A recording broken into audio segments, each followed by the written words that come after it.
Sometimes I'm gaining, then again I'm losing. Sometimes I'm rising, yes sir. Then again I'm falling. Sometimes I'm gaining, then again I'm losing. Sometimes I'm rising, yes sir. Then again I'm falling. Let Jesus work it out. Please, your Father would work it out. Oh, let God work it out. Please, your Father would work it out. Oh, let God work it out. Please, your Father would work it out. Oh, let God work it out. Oh, work it out. You work it out for Mother Teresa.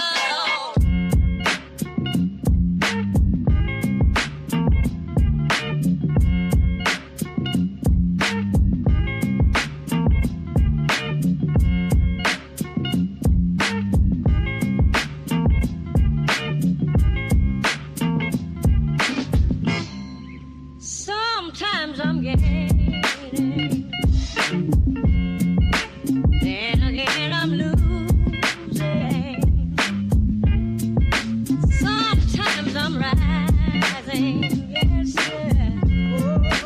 Then again I'm falling. Sometimes I'm gaining, then again I'm losing. Sometimes I'm rising, yes sir. Then again I'm falling. Let Jesus work it out. Please, your Father would work it out. Oh, let God work it out. Please, your Father would work it out. Oh, let God work it out. Please, your Father would work it out.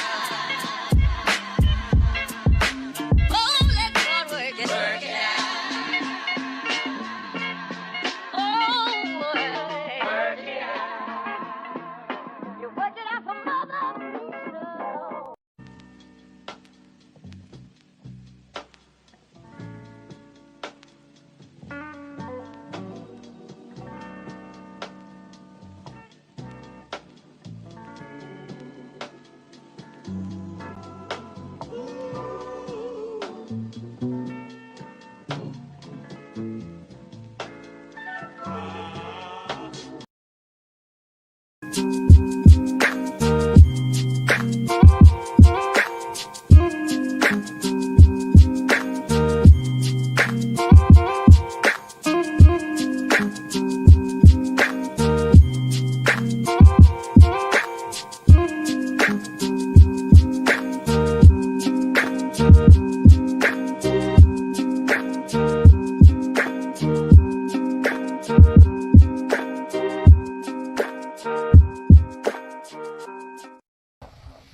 Welcome back, ladies and gentlemen. This is Dr. David Patrick Harry with Church of the Eternal Logos, and we got a Logos news stream, tons to get into. Not so much geopolitical stuff today. We're going to be hitting some more culturally sensitive items.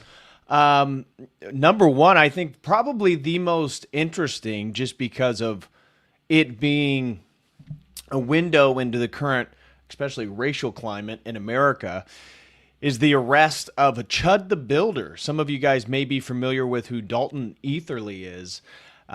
It's a gentleman who's really gone viral, and I would say most of 2026, he kind of goes around and does streams talking about, essentially calling black people the N-word to their face and seeing them react to it, which he often refers to as chimping out.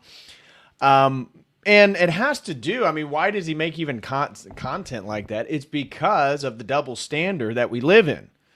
I heard one person refer to it as John Crow. If Jim Crow was a demonization and a slight against black people, well, we now live under John Crow, where everybody but white people are given privilege, especially in the legal system. So he was coming out of the courthouse, I think in Montgomery County, Tennessee, after he had actually been arrested earlier in that week because he had been kicked out of a restaurant, a pretty nice restaurant, and then because he was kicked out, refused to pay for his meal.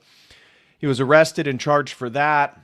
And upon coming out of the courthouse, dealing with that incident, a black man who has, as you would expect, a long criminal past, already recognized him, started calling him names. They went and talked to each other. Apparently, Chud crossed the street. Then apparently, from what we know, there's a lot of question marks about the whole story.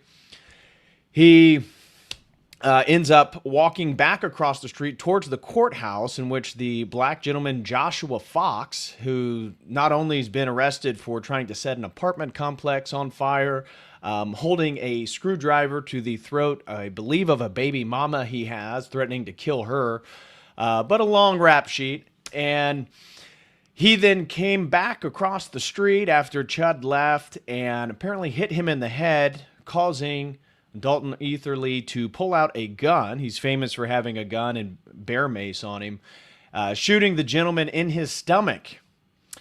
And the result of which, actually a bullet ricocheted and hit Chud. His own bullet hit him in the arm, grazed him in the arm.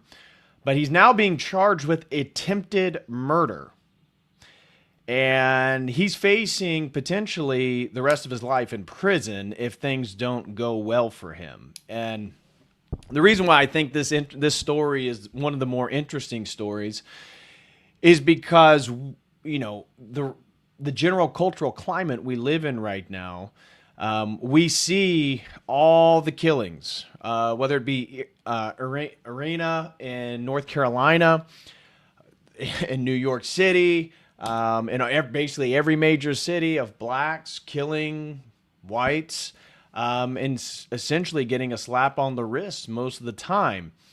And it looks like this isn't potentially going to go well for Chud. Again, I don't know the guy. Never really watched his content. I can't even show you guys his content on YouTube because I would immediately get taken down because he drops the hard R regarding the N-word quite regularly. But we're going to be looking at his case and what he needs to do to try to get out of the situation he's facing. The attempted murder charge has a maximum sentence of 60 years. He's already 28 years old. So, God willing, we find more details and realize, which I do believe, that the black man was actually the aggressor in this incident. But Chud's social media is not going to play well in front of a jury, especially with the likelihood of anywhere between 2 to 4 of the jurors going to be black. And this was I was going to cover him probably last Logos news stream. I chose not to include it. And what I was going to talk to you about is what I believe was going to be the end result of Chud, which was going to be most likely him being killed or him killing someone in self-defense. And literally about a week later, he shot someone in self-defense.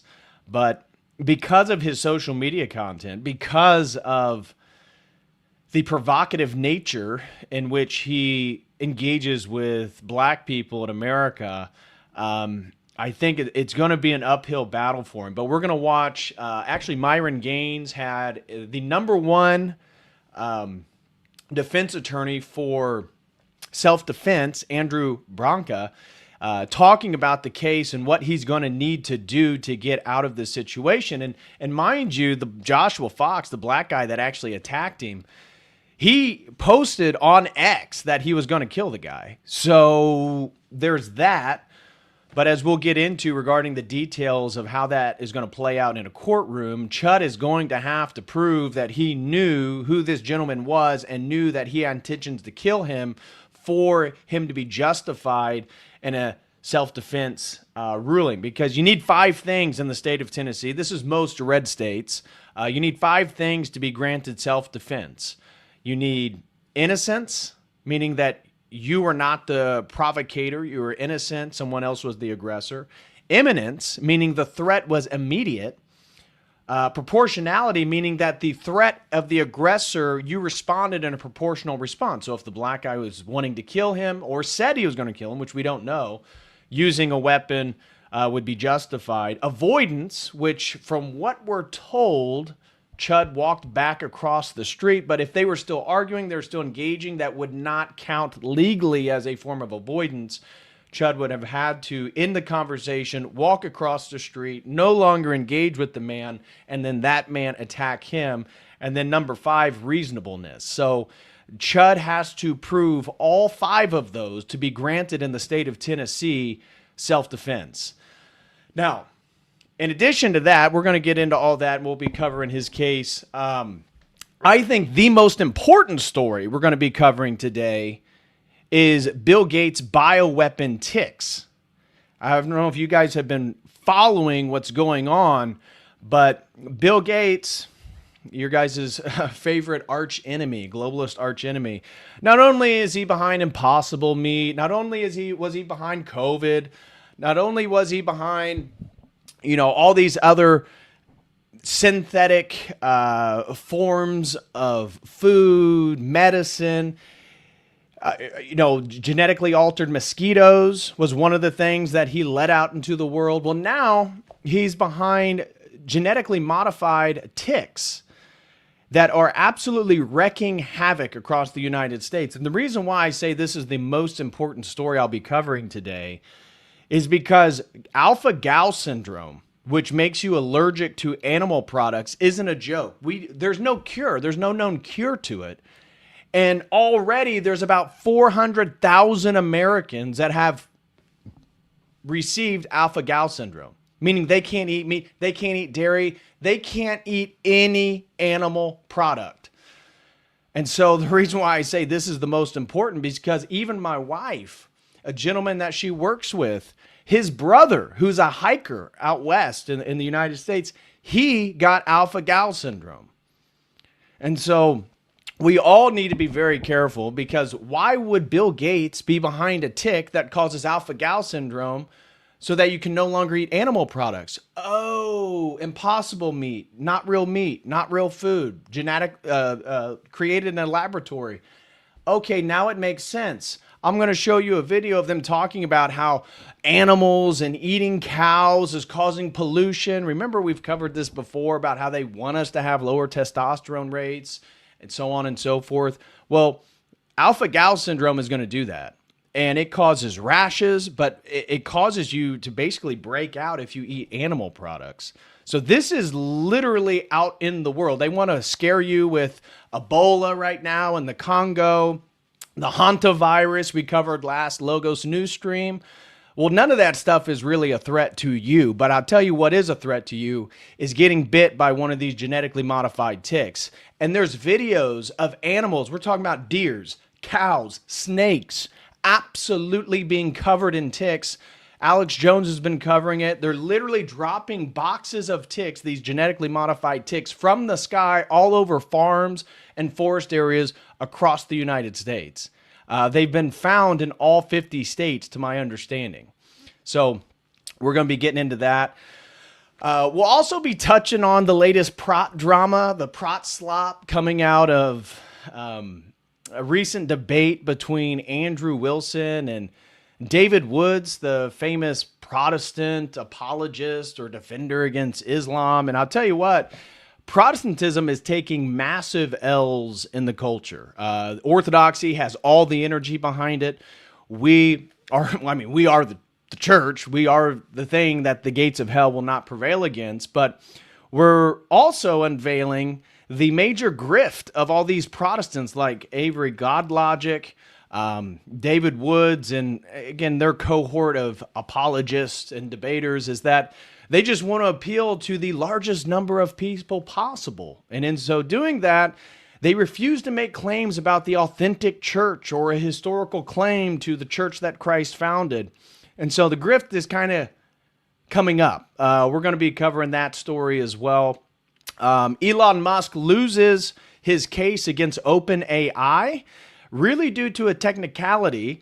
It had to do with the limitations on when the case was presented. Apparently, it was outside the 3-year window. So despite Elon's case against Sam Altman and OpenAI being legitimate, they kind of just got out of it due to a technicality of the limitation window closing on the case. So that happened. Also, the FBI has admitted that 20-some FBI agents were present at the January 6th protests, when we were going to take over the country and kill everybody in the Capitol. Not true.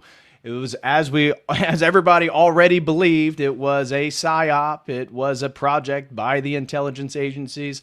That has now been confirmed as well. So, and another topic, another cultural topic we're going to be touching on is Clavvicular. We've talked about Clavvicular, the looks-maxing kid. It's kind of gay how he's obsessed with himself. I mean, very gay. I actually have a video of him putting makeup on. It's very gay. Well, there's a lot of interesting rumors circulating due to his latest business partner being an Israeli mafia member, of which there's videos of that Israeli mafia member claiming that Clavvicular is Jewish. We don't know that for a fact. There's a lot of rumors swirling about a potential romantic relationship between Clavvicular and Peter Thiel, or maybe Peter Thiel wanted one, or Peter Thiel's his sugar daddy. We don't know exactly. But a lot of strange things going on in Clavvicular's world, where especially regarding the Israeli connections. He apparently owns his own club. Well, he doesn't own the club. It's this club in Miami. Some 20-year-old, he owned the club. No, he's partnered with basically an Israeli mob boss who owns the club, along with other Jews. And on the opening night, there's where this video came out. It's all Jewish people. They're talking about Zionism. They're talking about Israel. This mob boss claims that Clavvicular is Jewish. Now, we don't know if that was an offhanded joke or some type of comment, but a lot of interesting things popping up regarding Clavvicular's relationships with Israel in specific. So we'll touch on that. And of course, Trump just made a trip to China to chat with Xi Jing Ping, of which not much came out of it. And really, there's not a whole lot of geopolitical news. Things are ramping up between Ukraine and Russia. We're not going to be covering it today. Basically, drone warfare is on the rise between them. And the Iran war is still technically at a standoff, but according to the pizza index is the amount of pizza ordered by the Pentagon late at night, because I think their cafeteria closes around 5 p.m. or something. So people always check the amount of pizza ordered late in the evening or past midnight, because it insinuates that there are lots of people doing something in the Pentagon. And so there's beliefs that we may be going back to war with Iran this week. We don't know. I'm sure it was discussed in Beijing, where Trump was with Xi Jing Ping. So we'll cover a little bit about his trip. They actually did try to humiliate Trump. They they had 2 chairs, one for Xi Jinping and one for Donald Trump. And Xi Jinping's like 10 centimeters or something shorter than Trump. And they gave Xi Jinping a firm chair that was slightly taller than Trump, and they put a super soft cushion for Trump so that when he sat down, he sunk down. And so there was a visible difference between the height of Xi Jinping and Donald Trump, apparently to the consternation of Trump. So we'll cover that trip as well. But we got all this stuff to get into. So smash that like, guys. Somebody's asking who's Chud. Well, you'll find out here in just a minute. You'll find out. So smash that like, guys. We got a super chat goal of 30 super chats today. And if we reach it, I will be sending out a signed copy of my book, Return to Babylon, From Adam to Antichrist, to one of the super chatters. So that is the reward today. If we are able to reach the 30 super chat goal, I will sign, ship, and choose one of you super chatters. As long as you're in the United States, some of the shipping prices right now internationally are quite expensive. But if you're in the U.S., we'll do a selection if we reach the goal, and one of you guys will get a book. Major shout out to David James Flood, been a Kotal Crew member for 16 months, says, howdy, bigots. And Parasocial throws in 5, no comment. Thank you very much, Parasocial. Do appreciate it. All right, so let's get straight into our news stream today. I got some positive news to begin with here. So some positive news is a famous American soccer player, Desmond Armstrong, just converted to Orthodoxy in Nashville, Tennessee. So American soccer legend Desmond Armstrong embraces holy Orthodoxy. Glory to God for that. Of course, just really indicative of American culture right now. I mean, Protestantism is absolutely on the decline. They're getting rocked, at least on social media. And we'll cover that in just a moment. But American Soccer Hall of Famer Desmond Armstrong recently embraced Orthodox Christianity, receiving the sacrament of baptism along with his wife and youngest daughter. Armstrong made history as the first African-American to play for the U.S. national team at a FIFA World Cup in Italy in 1990 and earned 81 caps for the national team between 1987 and 1994. Was baptized in March at the Church of St. Petka in Nashville of the Serbian Orthodox Diocese, and, quote, they have not taken your patron saint's day, Slava, but they are slowly growing in faith and getting to know the beauty of Orthodox tradition, said Parish Rector Father Bojan Bonovic. Armstrong's other notable achievements include representing the United States in the 1988 Summer Olympics. The former defender now finds peace in what he describes as the scent of incense and Orthodox chanting in the Nashville church. Father Bojan noted that many Americans are drawn to Orthodoxy's deep authenticity. They often say that they have the feeling as if they are in heaven, because it is. We truly believe that during the liturgical service, this is not a symbol, but we are engaging in an eternal reality. That's why we are believed to be surrounded by the angels, our saints. This is a collective experience, right? Orthodoxy is not individualistic. They often say that they have a feeling as if they are in heaven. They are attracted to the depth of prayer, inner peace, and the sense of unbroken continuity with the early church, he explained. The Armstrong family is part of a growing interest in Orthodoxy in the Nashville area. Currently, 15 Americans are undergoing catechesis and spiritual preparation for baptism at the Church of Petka. Now, we've already covered how many churches have way more catechumens than that. In fact, my little church, we just baptized and brought in 18 people. That was our parish record this past Pascha. And we now have 20 catechumens. So we just passed, again, hopefully they all continue with the church and they get brought in. But, you know, what's happening is not being exaggerated. It's across the United States. All of the Orthodox churches are growing. Now, in a little bit of a negative news regarding the Orthodox Church, Ukrainian Orthodox monastery seized by the Ukrainian government, as we see the Khazar Zelensky and his thugs literally wrestling nuns, abbots. This occurred on May 11th at St. Michael's Monastery. Police drag Orthodox Christians from the door of the sanctuary, including Abbot Archimandrite Antony, to turn it into a museum. Yeah. Again, kind of business as usual in Ukraine, but yeah. Yep. Seizing monasteries to turn into museums. Remember the other churches, the famous, the Lavra in Kiev, where they had a rock band, they had a drag show, a tranny drag show. Same people, same Ukrainian Zelensky government. So their thugs are doing as usual. Now, this is good news. For those of you who didn't know, you know, Patriarch Ilya reposed. He was the patriarch of the Georgian church. Well, they have now selected the new patriarch, Shio III. And you can see the procession here in celebration filling the streets of Georgia. And I got a super based photo. This is the first blessing. The new patriarch of Georgia blesses the entire crowd, celebrating his nomination as patriarch. So beautiful there. And now check out this photo. So badass. Shio III enthroned as patriarch of Georgian Orthodox Church. Check that out. I love that. That is why we love orthodoxy. That is why we love our aesthetics.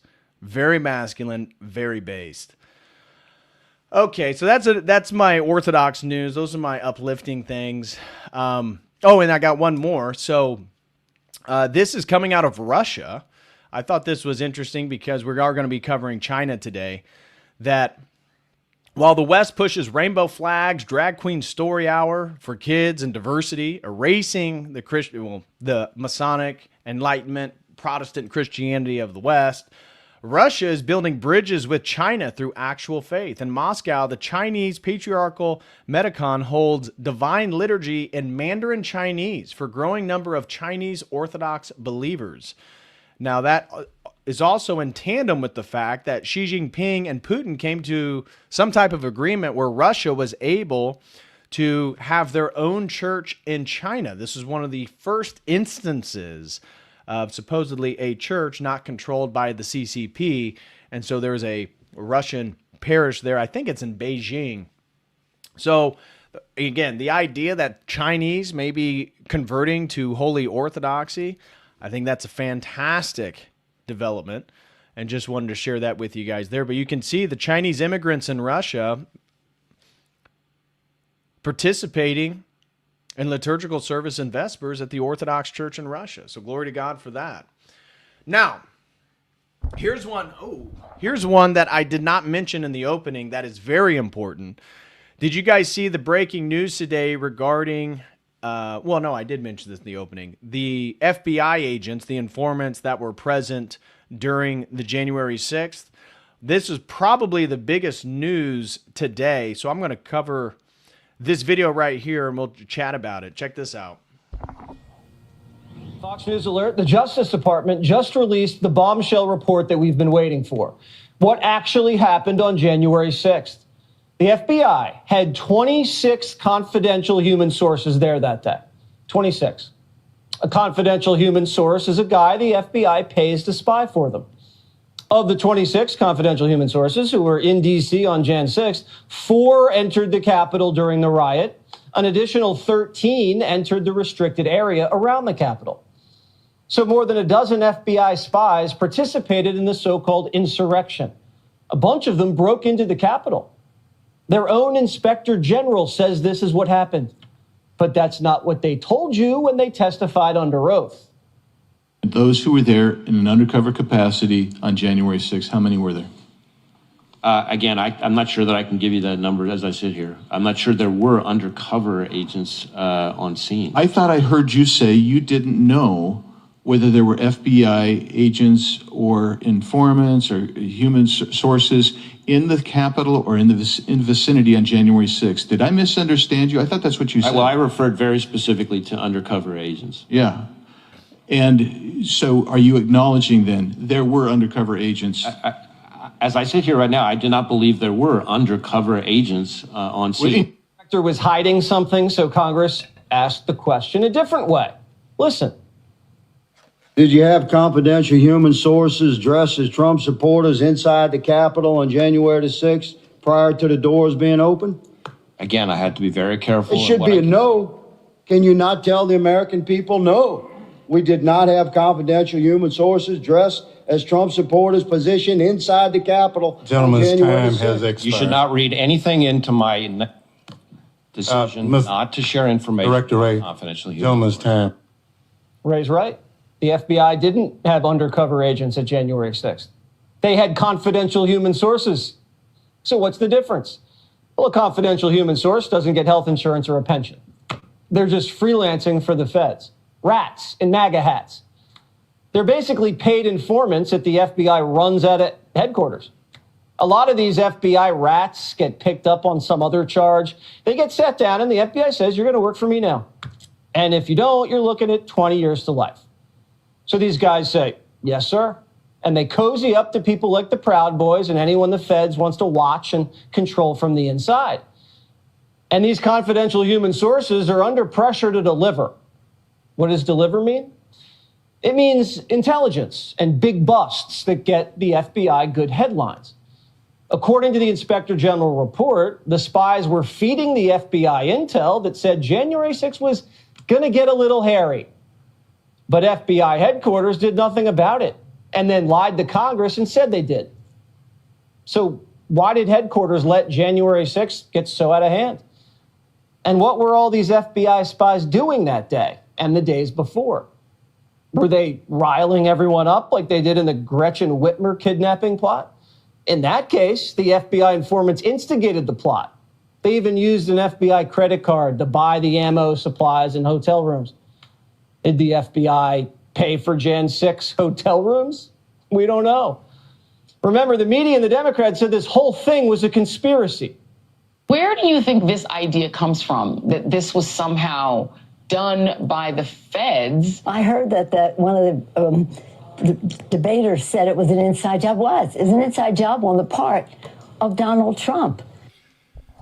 It's just so sad and pathetic. This is the country we live in. I mean, we all knew that this was an inside job. It was set up by the FBI. I'm sure the CIA was involved, intelligence agencies. It's just the modus operandi of our government right now. And the fact that they try to gaslight us, that we're conspiracy theorists. I mean, what are we batting now as conspiracy theorists? Are we batting like 100%, 90%? Where are we at? I mean, it seems like every single conspiracy theory is coming true. We're literally going to get into the fact that there's bioengineered ticks to cause you to no longer be able to eat animal products. You would think that would be a conspiracy theory, but that is literally the case, and it's in mainstream news right now. Oh my gosh, we live in the twilight zone, I'm telling you. And his henchmen. Republicans have blamed the FBI and said it was an inside job. It certainly was not an inside job by FBI agents or Antifa. They go around blaming it on Antifa and FBI agents. Well, how did the media know it wasn't an inside job when the FBI had 26 of their people on the inside? January 6th certainly benefited the media, the FBI and the Democrats. 1,500 arrests, humiliated Trump, got him impeached, criminalized the MAGA movement. Trump got indicted over January 6th, remember? They tried to throw him in prison over this. The January 6th committee, it's all Democrats did for 2 years. Why didn't the committee find any of these snitches? They did a one-sided investigation and teed up Garland. Maybe it was like the 9/11 Commission. Remember that? Remember that cover-up of what happened on 9/11? I bet it's the same people involved in the investigation. To charge Trump so they could run against a convicted felon. So the media is going to apologize, right? No. The media today is cherry-picking the report to say there were no undercover agents there on January 6th. The whole thing's a conspiracy. These aren't articles. They're FBI press releases. And they wonder why their ratings are trash and no one trusts them. It's because of this. They don't want the truth. They want to hide it if it hurts the left. And they can't admit they were wrong because it's too embarrassing. And they were a part of the cover-up. But the FBI is worse than the media. The FBI knew what was in this report. They covered it up before the election. And then the director says he's resigning the day before it comes out. Give me a break. This kind of sliminess is why Trump nominated Kash Patel. I wonder what else Kash is going to... Is anybody in the audience impressed by Kash Patel? Are we really bragging about the investigative and truth-telling of Kash Patel? He's been such a massive disappointment. I mean, come on. The commander-in-chief over at the FBI. Come on. He's going to find in the bureau when he looks under the hood. As a former federal prosecutor and a public defender who defended a lot of these types of cases, What you need to show is whether or not the FBI and government agents were using undercover operatives and informants on the day of January 6th. Once you prove that, then you defeat the insurrection narrative with the FBI's own documentation. And what does this report do to the January 6th defendants? None of the confidential informants were arrested or charged. These guys were right alongside everyone, walking into the Capitol. But you're in prison for years? Now, if you're a defense attorney for a Jan 6er and this drops after the case was decided, that could change everything. Constitutional law professor Jonathan Turley says this, quote, "There is a question of why the confidential human sources who entered the Capitol were not charged as part of an operation that the Justice Department described as an effort to shock and awe, targeting everyone involved that day. This report does not find specific wrongdoing or direction from confidential human sources in the rioting. Congress, however, is likely to seek more information on these sources and their conduct on the day." Are you allowed to commit crimes as a spy for the FBI and not get charged? Because they said this was the greatest attack.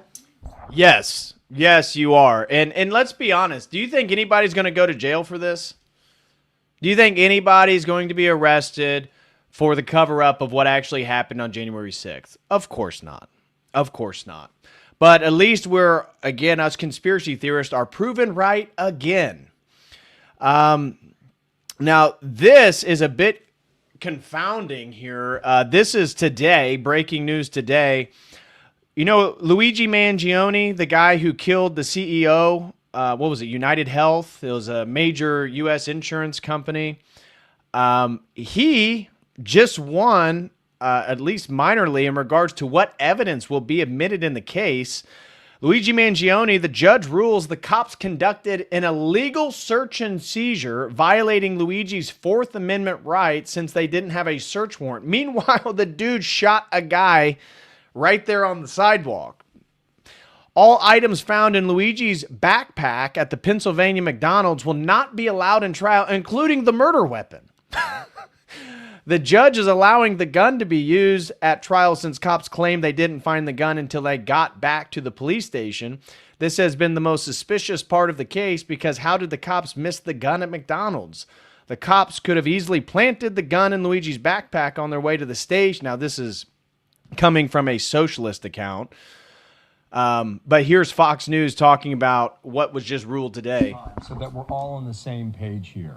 What is in and what is out? Yeah, we have more clarification now on what is in and what is out.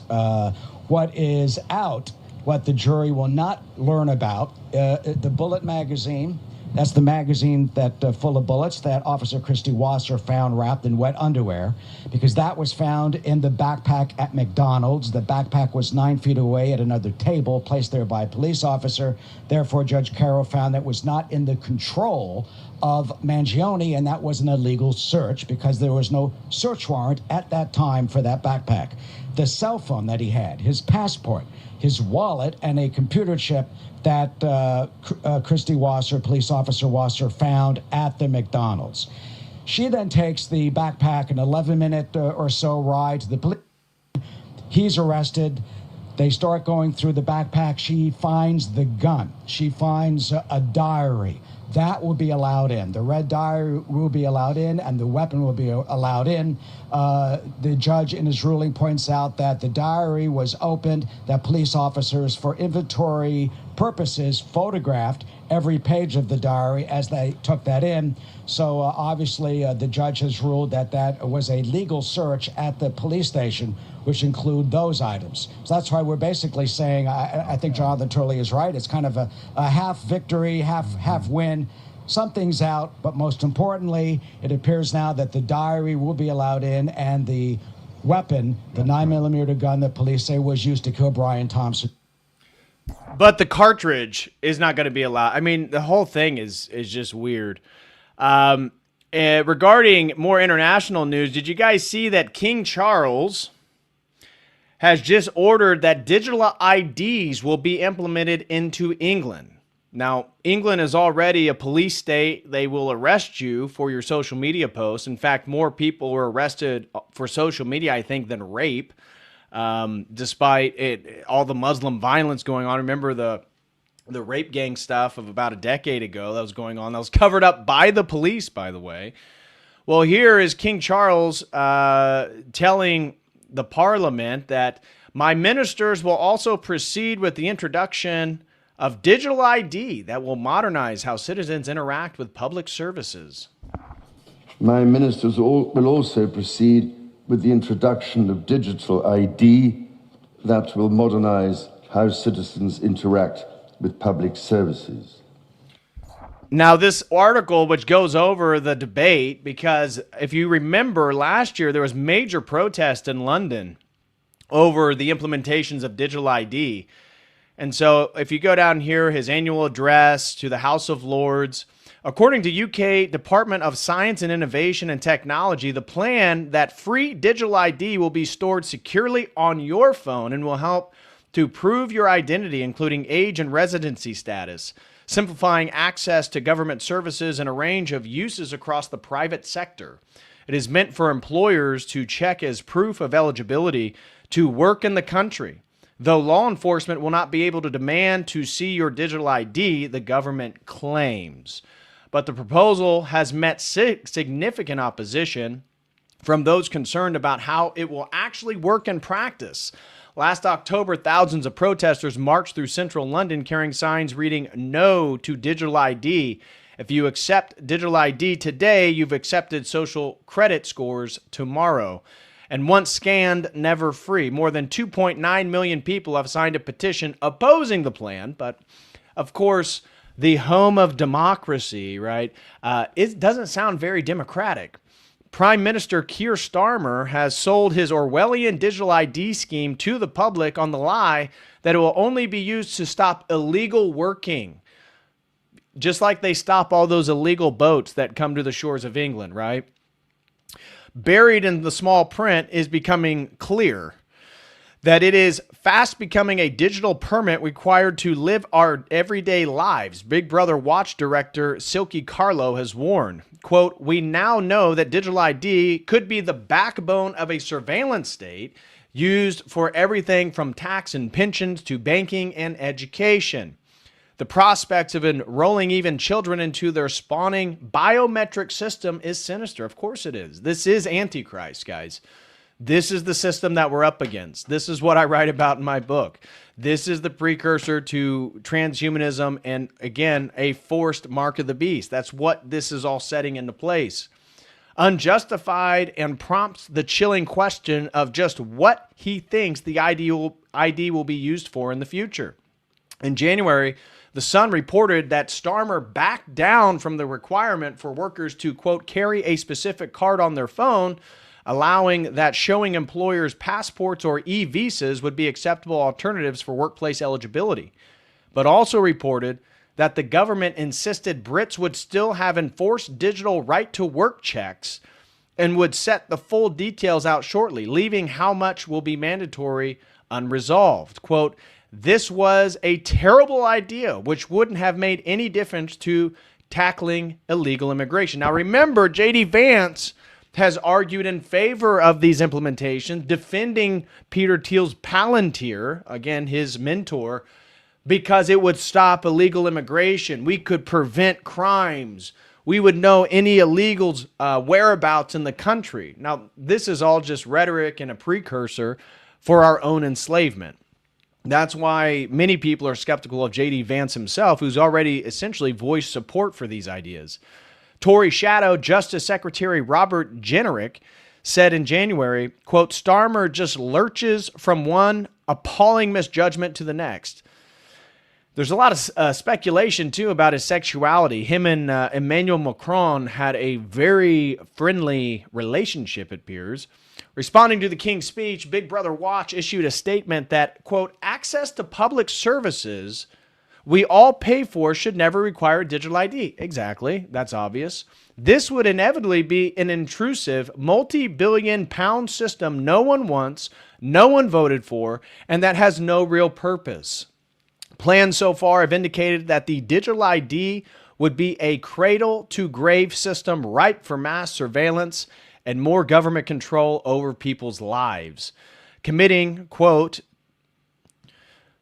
to a national digital ID system in the King's speech when the polls show the public don't want one is utterly tone deaf. But, I mean, did England stop immigration? Remember when they voted for the Conservative Party and they were promised that the government would prevent all the little dinghies of the illegals coming to the island? But they only increased illegal immigration. Illegal immigration went up like tenfold. I don't think they care what the people want. Quote, the government has already failed to impose a mandatory digital ID system on the public and should now drop this terrible plan altogether before more taxpayer money is squandered on it. But of course they won't. And all of this digital ID stuff is supported by our tech oligarchs, which I think is related to the latest court case in which OpenAI essentially won their lawsuit by a technicality against Elon Musk. This is a little overview of what just happened today, the announcement of, and then we'll get into people talking about where AI is going. And again, this utopia world in which everything will be tracked and seen. The jury has ruled against Elon Musk in his lawsuit against tech giant OpenAI. We begin with breaking news. The jury finding Musk did not bring his lawsuit until after the 3-year statute of limitations had passed. That means all claims against OpenAI CEO Sam Altman are now dismissed. Well, Trevor, you've been following this, so break down the ruling. Yeah, Kira, so this was a very swift ending to what was weeks of testimony and one of the most substantial lawsuits with substantial damage totals that we have seen in recent memory. Elon Musk was asking for $150 billion in damages and for OpenAI to return to its previous nonprofit model. And it took little more than an hour for the jury to very quickly rule in favor of OpenAI, Elon Musk losing on all claims here, specifically because they say he simply didn't file this lawsuit quick enough. And so all of these people, really the world, were waiting on how this jury was going to decide in favor of or against Elon Musk, whether or not those claims were true, that he was involved in the founding of OpenAI going back more than a decade ago, 2015, left the company in 2018, and he essentially alleged that OpenAI was stealing a charity by pivoting from being a nonprofit organization to becoming a for-profit organization and partnering up with Microsoft. We have no idea whether or not the jury believes those claims had any merit at all. Essentially, they said Elon Musk was aware of what he was claiming going back to 2021, which means that 3-year statute of limitations has already passed, and whether or not he is correct, he has no legal standing for this lawsuit. So they win by a technicality due to the statute of limitations. I personally, I'm no fan of Elon Musk, if you guys know, but I do believe that his criticisms of OpenAI, I'm very critical of Sam Altman. He's one of these, homosexual tech oligarchs, effective altruism, is like this ethical system in which, they're just doing good. They want to limit, it's very utilitarian. They want to limit the plight of the world and that this is the goal of OpenAI.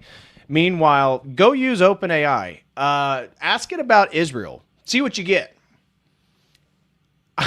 I was trying to use OpenAI, ChatGPT essentially, on the last stream on satanic ritual abuse.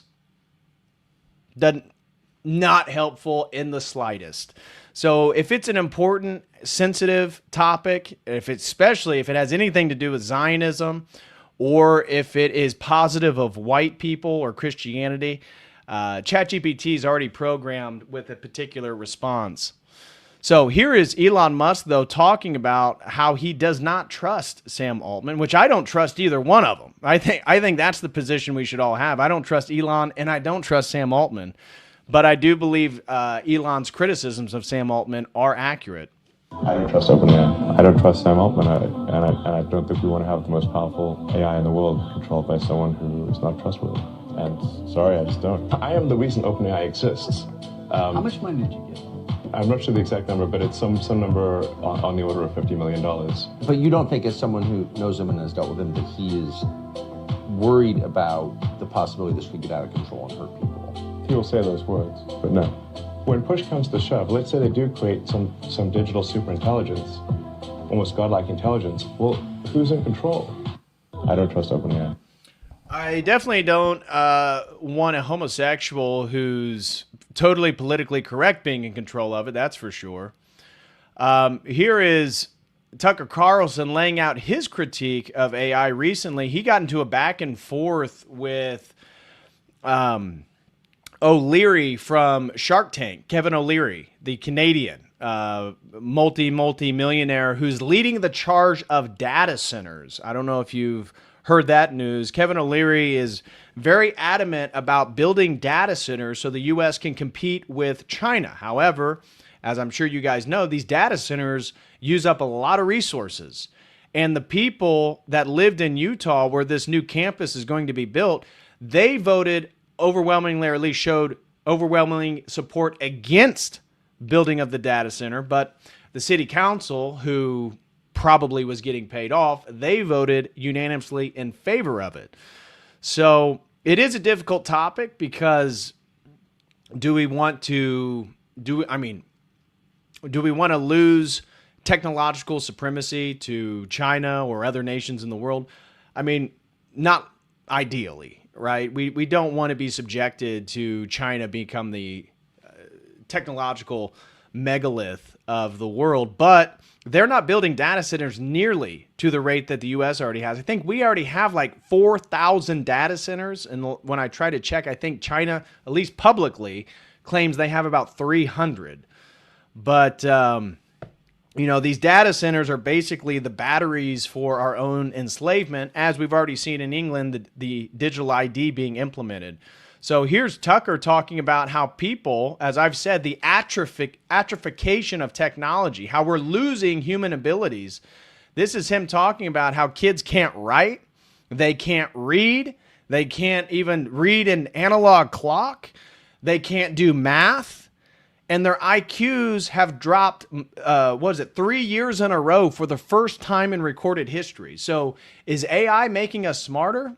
Doesn't really seem like it. Seems like it's making us dumber. Write when they no longer write because they use AI to write for them. This is often, and what even now are its effects? As people become dependent on using AI, what does that mean? Well, they get answers quicker. That's great. Convenience is awesome. Everyone's for it. That's why we have drive-through dinner. But there are downsides. For example, if you no longer have to write anything, if you don't have to formulate your thoughts in the written word, what happens to the quality of your thinking? Well, as anyone who writes a lot can tell you, writing produces thinking. It is almost impossible to formulate. That is a fact, right? I mean, the most common phrase is you can't think something you can't say. That's why having a robust vocabulary is really important for your ability to think critically.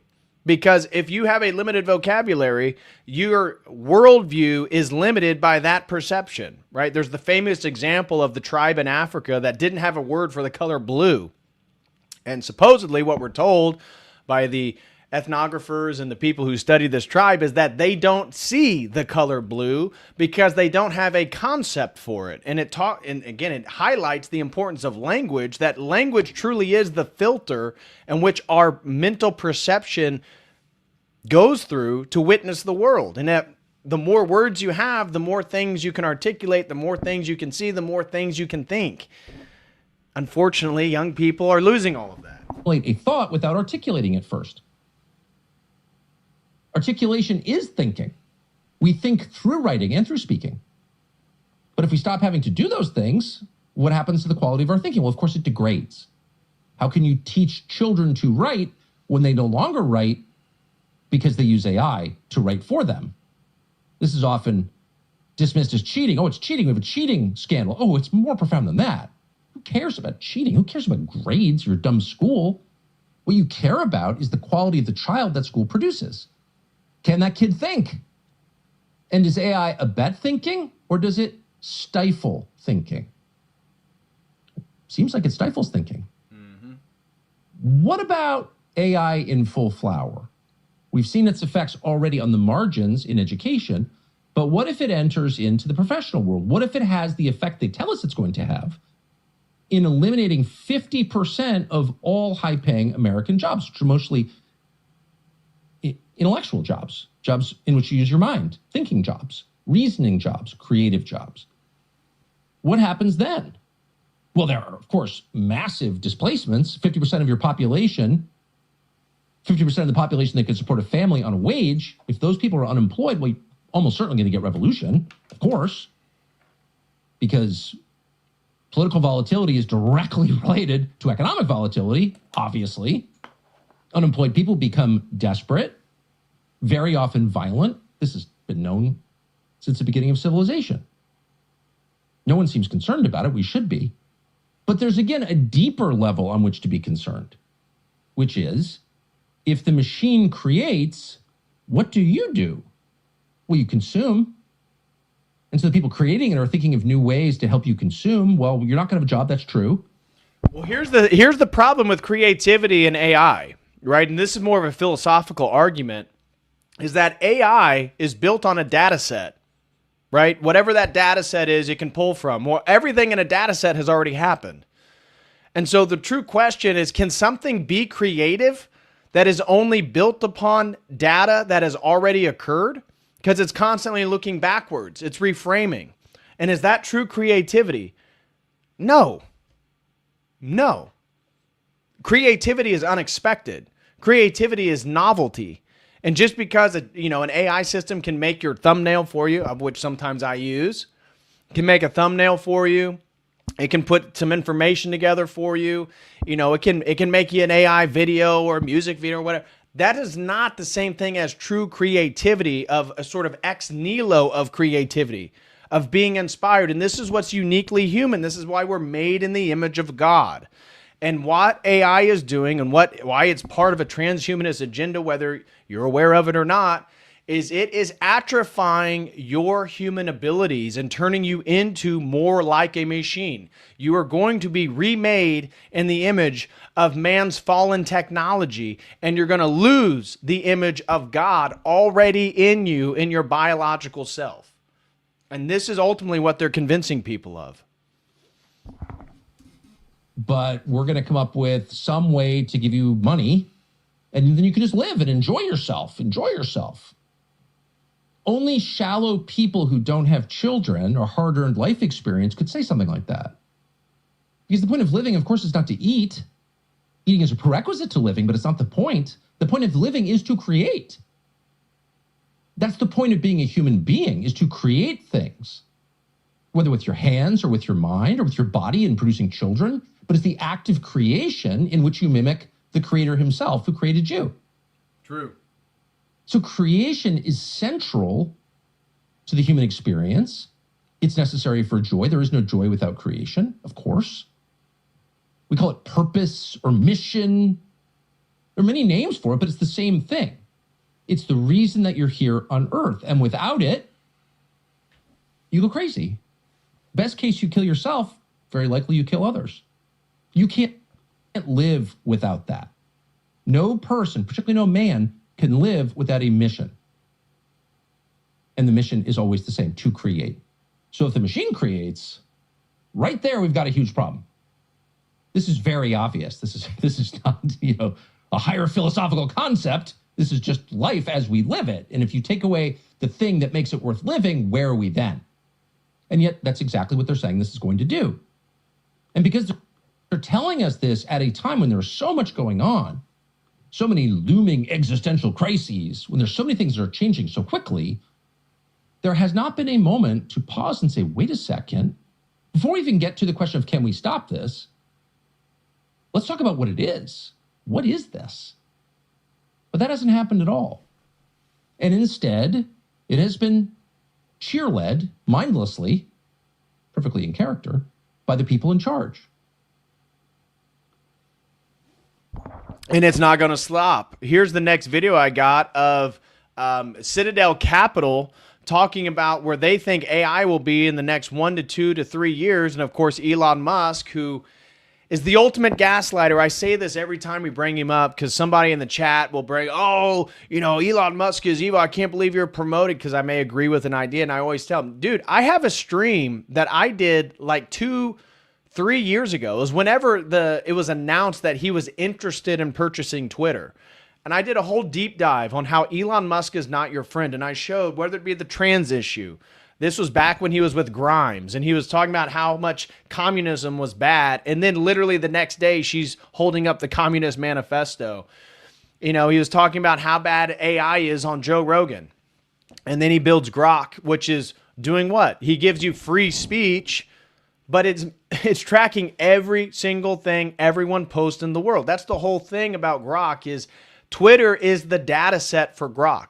That's how Grok has been able to leapfrog other AI systems, is because it is interacting with people's real thoughts and emotions. And yes, it does allow a little bit more edgier stuff, especially if you look at Israel. It's still not great. It's still kind of anti-white. It's still very sensitive regarding Israel or Zionism. It is better than ChatGPT on those issues. But Elon Musk is literally building the prison planet that he warns you about. That is the ultimate form of gaslighting. He talks about how he was like a self-made student, doesn't tell you about the emerald mine that his father owned and his family owned. Doesn't tell you about his grandfather on his mother's side literally being a globalist transhumanist, a technocrat.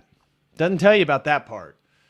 You know, doesn't tell you about how his success story, doesn't tell you about how he stole Tesla from the guys who actually built the first Tesla Roadster. And that's the Roadster that he shot into space. They wanted it back, right? He kicked the guys that founded Tesla out. They built the original Roadster. The guy who essentially created it wanted the original car. What did Elon do? He shot it into space. Well, if you think it's in space, of course, that is debated whether it's actually in space or not. And so here is Citadel Capital talking about where they think AI is going to go. And we just talked about all the nefarious aspects in which it is literally atrophying people's brains and human abilities. Let me just, share a few thoughts with you on this. Number one is, in the last few months, there has been a step change function in the productivity of the AI toolkit. It is profoundly more powerful than it was just 9 months ago. And for us at Citadel, that has allowed us to unleash a much broader array of use cases for AI. And it has been really interesting to watch, to be blunt, work that we would usually do with people with masters and PhDs in finance over the course of weeks or months being done by AI agents over the course of hours or days. So these are not mid-tier white-collar jobs. These are like extraordinarily high-skilled jobs being, I'm going to pick a word, being automated by agentic AI.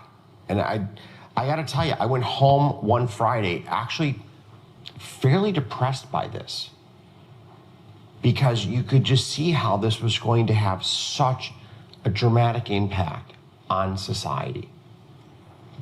And when you witness it in your own four walls, when you see work that used to be man-years of work being done in days or weeks, it's like, wow, like that's the first time I've seen real impact in our four walls.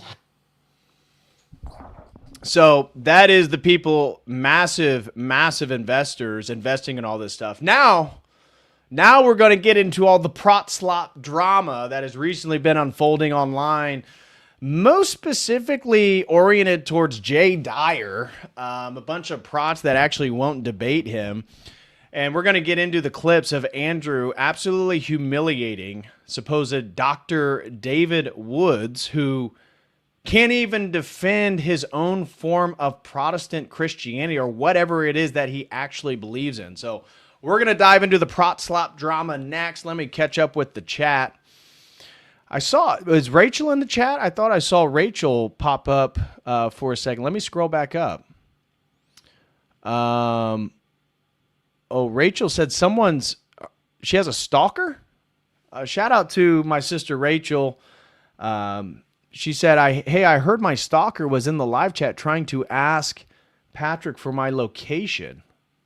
Who? Ortho Big Sis. What a weirdo.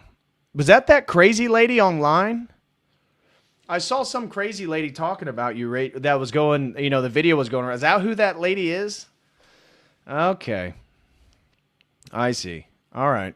Well, whoever Ortho Big Sis is, I give permission to the mods. Go ahead and ban that person.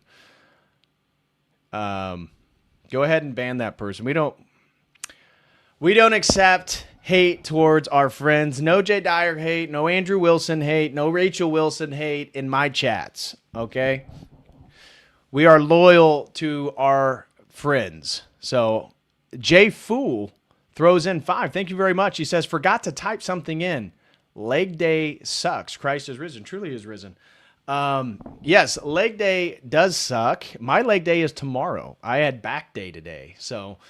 And this should be a reminder to all you betas out there. If you're not getting in the gym, if you're a man and you're not working out, shame on you. We cannot make America orthodox if you yourself are not physically fit and able to handle what is going to come down the pipe. So if you're out there, make sure you get into the gym just like Jay Fool is, and just like myself, and just like all the men at the Logos Academy. So if you need a little boost, you need a little encouragement to take your life seriously, not just your intellectual formation, but most specifically and most important, your spiritual life, your spiritual connection to Christ. And then next to that, the caring of your physical body, the vessel, the temple of your soul. Join the Logos Academy. This is literally what we do as a group of men, is we take all of this stuff very seriously. So shout out to you, Jay Fool. The Tanner G throws in 5, says, I heard Chud is fake Orthodox. Chud the Builder went to an Orthodox church? Can I get confirmation on that? Chud the Builder, did anybody hear this? Chud the Builder was Orthodox?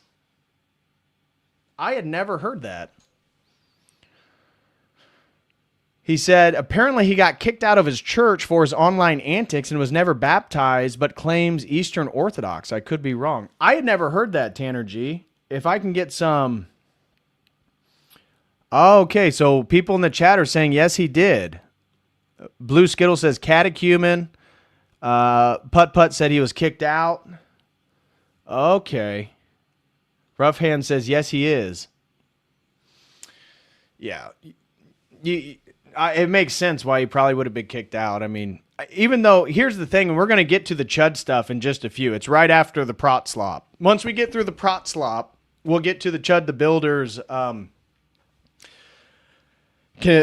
charging of attempted murder against Joshua Fox, but I did not know that Chud claims EO. I had no idea. Of course, Rachel, I just saw her. Shout out.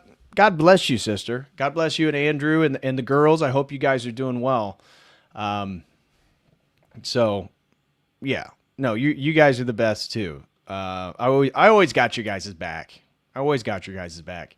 She says, Andrew has been working out with me and eating my bodybuilding food even. If Smoky Man can do it, y'all can do it. Oh, okay. So all that shaming against Andrew is actually finally working. Glory to God. This is why we have to bring shaming back. No, that's great. That's great. We want Andrew healthy. We want Andrew to live a long time. So getting into the gym, taking care of his physique, I think that is fantastic. If Smoky Man can do it, y'all can definitely do it. So shout out to the Wilsons. God bless you guys. Okay. Get back to catch up with the super chats here.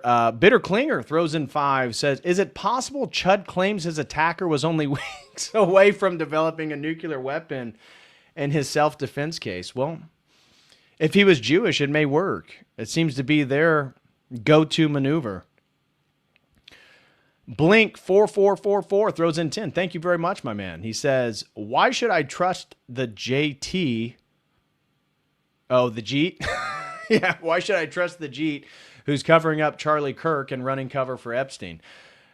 Clearly something's going on with the whole Charlie Kirk thing, that's for sure. I don't trust Kash Patel at all. I do not trust that man. And I don't really think he's been doing a fantastic job. I mean, what has the FBI done exactly? But anyways, Pufferfish throws in 2, said Chud the Builder was in Logos again. No, he was not. Don't be putting that out there, Pufferfish. We have a great group of guys over there. Chud the Builder, don't tarnish my group, okay, Pufferfish? No tarnishing of the Logos Academy. And then let me just check the Dono chat real quick before we catch up. Looks like on Streamlabs, George throws in $3. Thank you very much, George. He says, I went to school in Clarksville where the shooting happened with Chud. No surprise at all that he got slapped with all those charges and crazy high bond. Even in the South, you have to pick and choose when to defend yourself. Jury will convict him 100%. Yeah, that's what I'm worried. I don't think he's going to need a great defense attorney. And we're going to get into all the details of his case and what he needs to do to, potentially not spend the rest of his life. He's not going to get a life sentence, but the amount of years he could be convicted for would essentially be a life sentence. And then George followed up with $1 and said, Kash Patel is probably drunk right now watching Fox News glaze him. Yeah, very likely. All right. Let's get back to the stream here and let's get into some of this Prot drama.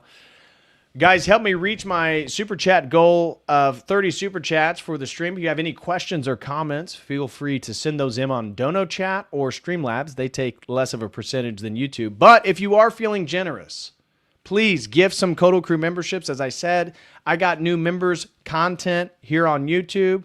Of course, we got the emojis. But if you're feeling generous today, give some Kodo Crew memberships. The chat loves that. All right. So let's get into Andrew absolutely humiliating David Woods.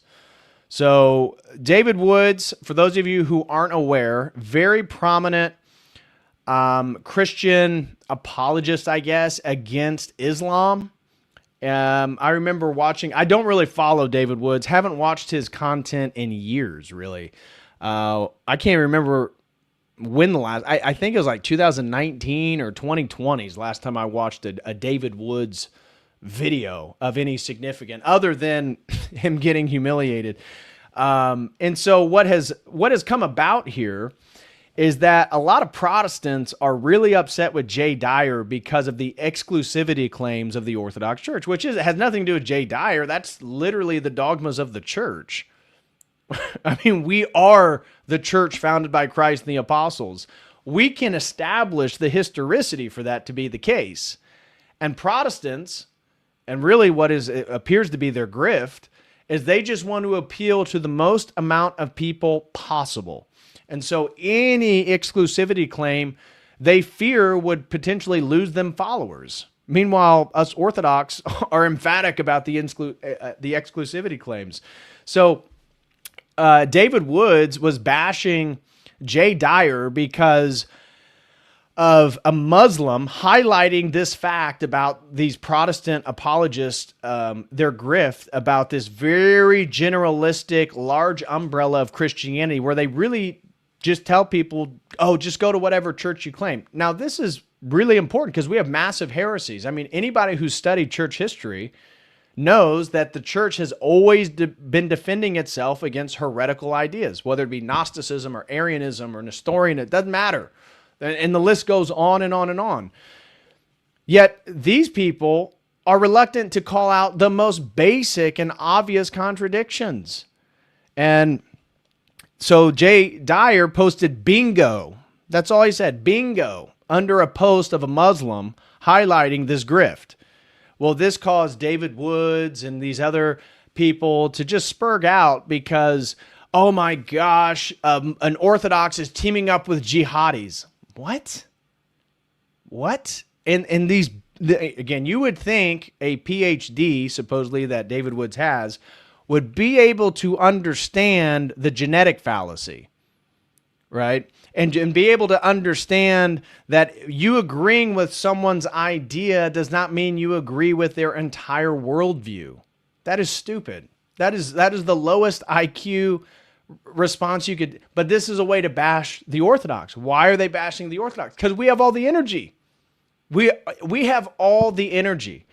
Like, you look at social media, you look at a lot of the debates going on, you look at the converts, you look at the type and quality of person coming to the Orthodox Church as opposed to some, Hillsong rock band church, of which if you guys saw, there was a Hillsong pastor, this was like 4 days ago, literally posting pornography on his X account. And people going to who he follows and finding like X pages on, exposing women's breasts. And this is some type of Hillsong pastor. So Protestantism is absolutely losing its cultural leverage in America. The historical legacy of America being a Protestant nation has always been the case. And even these Protestants converting to Orthodoxy still need to go through a serious process of catechism to attain the Orthodox phronema, to see the world through an Orthodox lens. But once you get that, once you become Orthodox, once you begin viewing the world through an Orthodox lens, it's like everything falls into place. The dots connect. It makes sense. The spiritual warfare, whether it be from transhumanism to government corruption to tranny, drag queen story, it all begins to kind of make more sense. And the problem with Protestants is they're fighting against all these progressive ideologies when they themselves gave rise to it through their own liberalism, through their own subjectivity of the five solas, which apparently David Woods, a Protestant apologist, representative of Christianity, can't even understand or fully articulate the five solas. I mean, the whole thing is just absolutely insane. And there is no real quality Protestant apologist. I mean, who is the best? I would say Gavin Ortlund. Is Gavin Ortlund the best Protestant apologist right now? And even him, he's teamed up with pro-LGBTQ pastors.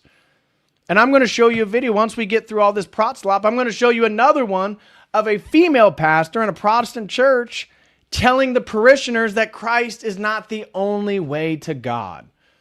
And this is what they're fighting: the ecumenism, the relativism, the subjectivism. These people can't get out of it. And they can feel the walls closing in because we have the arguments. We have the truth. We have the church. So in response to all this stuff, David Woods would not debate Jay Dyer.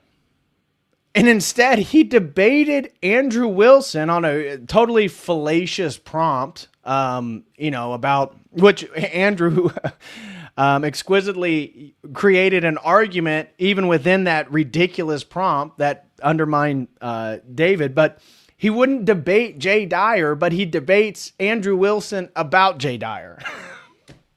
Like, what? So here is just a clip. We're not going to watch all of it. I got a handful of stuff. We were going to look at Avery, God Logic, another, again, I can't say I've ever watched his content, really. I've seen him I've seen clips on X and stuff of him in it and never really thought much of it. But now it's quite apparent that he is against the same thing that David Woods is, these exclusivity claims. And he's encouraging Muslims. Imagine this. Try to grok this. He's encouraging Muslims who are leaving Islam and converting to Christianity to attend a messianic church led by a rabbi.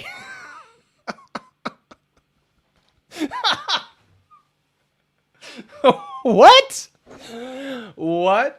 Yes, they're encouraging Muslims to convert to basically a Jew, like a weird messianic Christian Jewish hybrid where these people are obsessed with the Old Testament. I mean, it's basically like a Hebrew roots LARPing. I mean, it's so insane. So that's why I say Protestantism, honestly, it's not even going to exist. It's already lost. Protestantism has already lost the culture. I mean, it can't fight against occultism, for example. Like, what did we just talk about last week? We talked about SRA, satanic ritual. I can't even say the word because the algorithms online, the AI will pick it up and demonetize the video, which they did on that stream. But here's the thing. Occultism is real. Satanism is real. The problem is you guys have no sacraments. You can't even compete against the occult. You can't even deal with actual conjuration, actual magic, because you have no sacramental worldview. You're just an ideology. And that's why Protestantism, you know, listen to an American Protestant and tell them what's the biggest enemy? Communism, socialism. It's all these isms, right? Because Protestantism is just an ideology.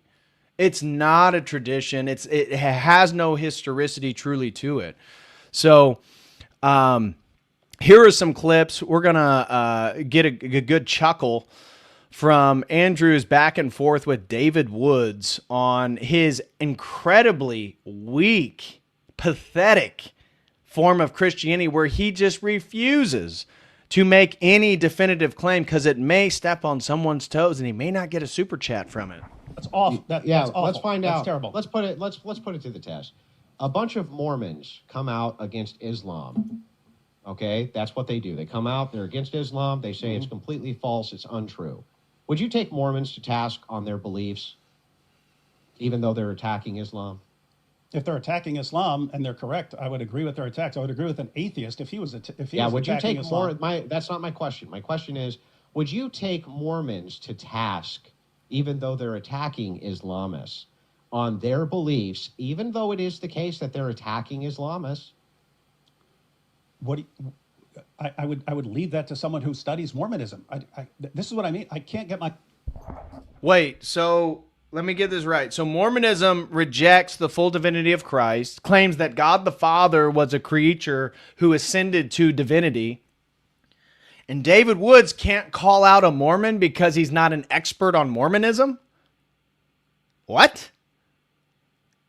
Just because Islam is wrong doesn't mean Mormonism isn't also wrong, and that you can call out both, and you could even highlight an argument that one of them made that is still true. Is he brain dead? Like what? And I even have a clip of him talking about how he can't even trust his own reason. We'll get to it. Get my mind around the idea that I'm going to focus on a bunch of stuff that I don't know about. So you would leave that to somebody who actually someone who studies that stuff, like Jay Dyer. If he knows Mormonism, absolutely.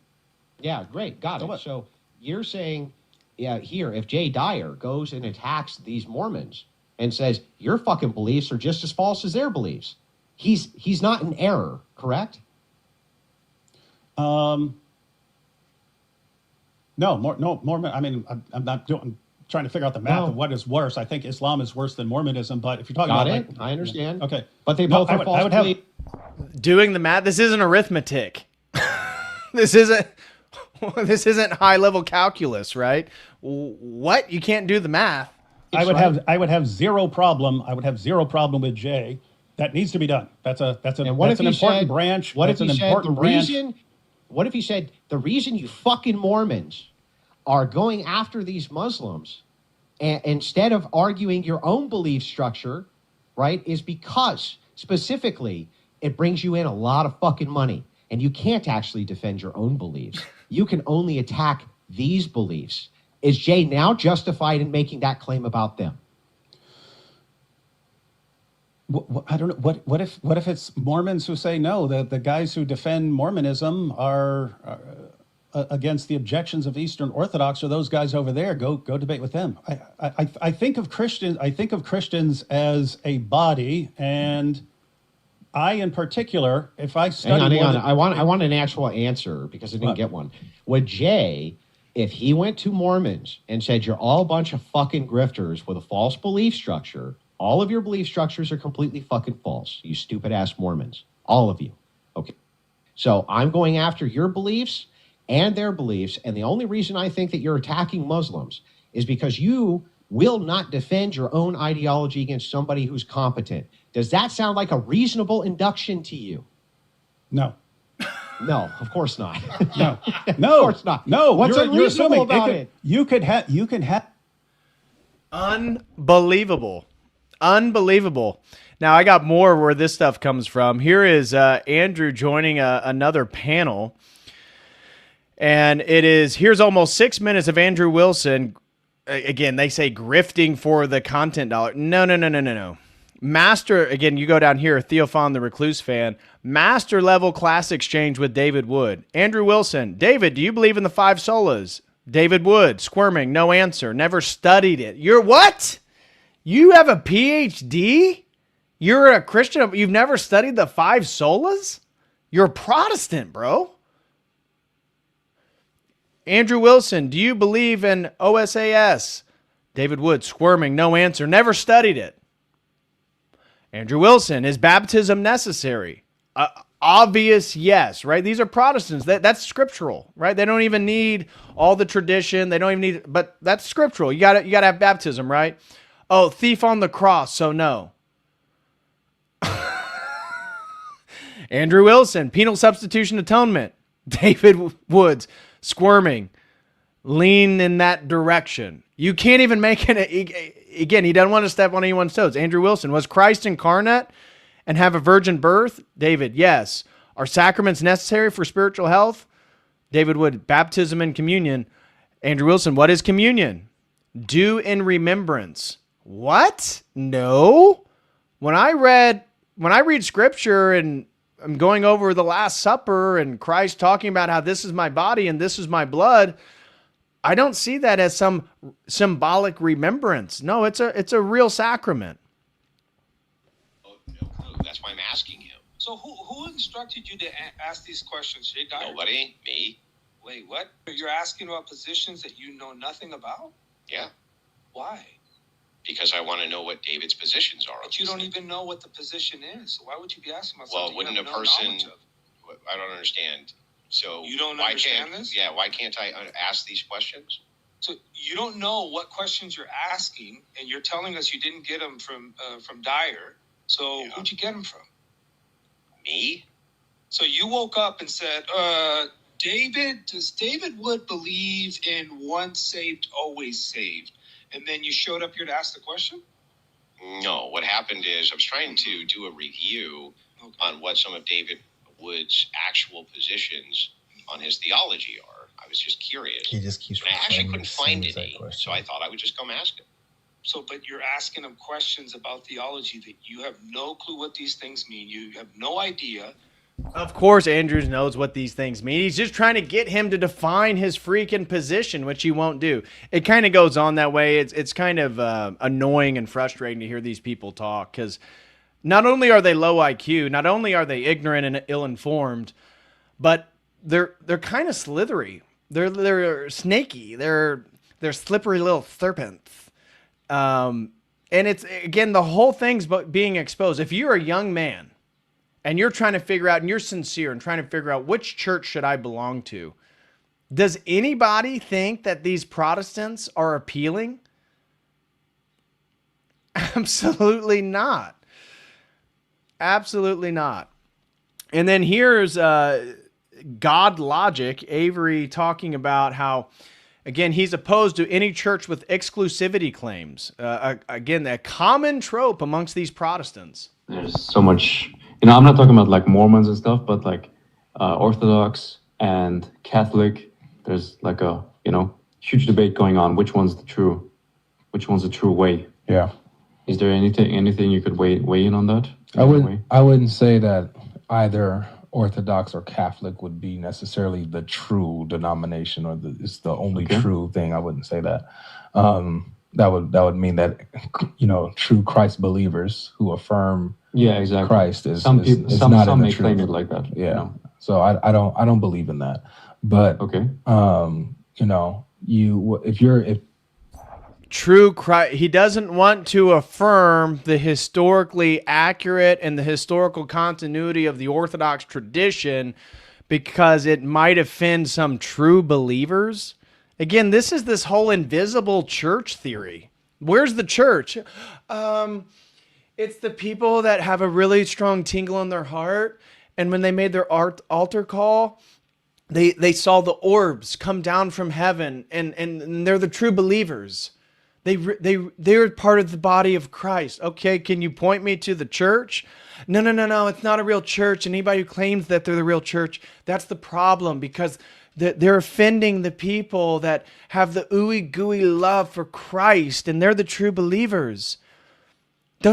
You're not Christian unless you feel it. You got to feel it in your heart. If you're trying to,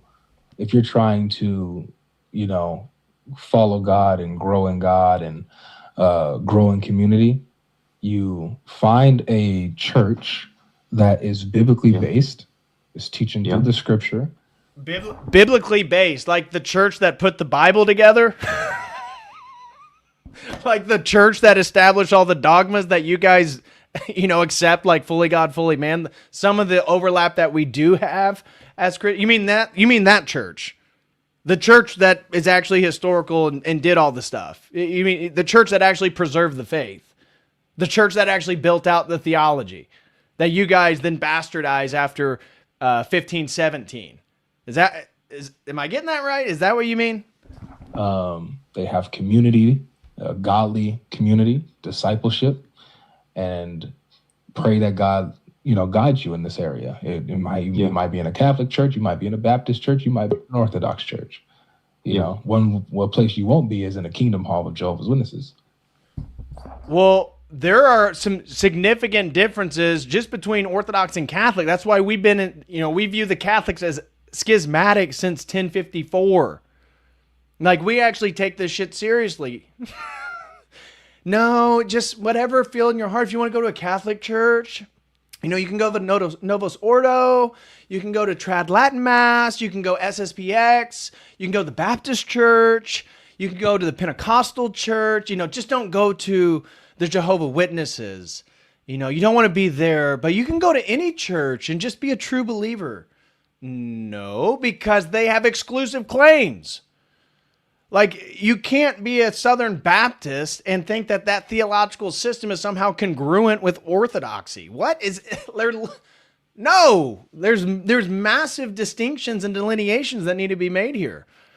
I don't know if these people just lack the nuance and the sophistication.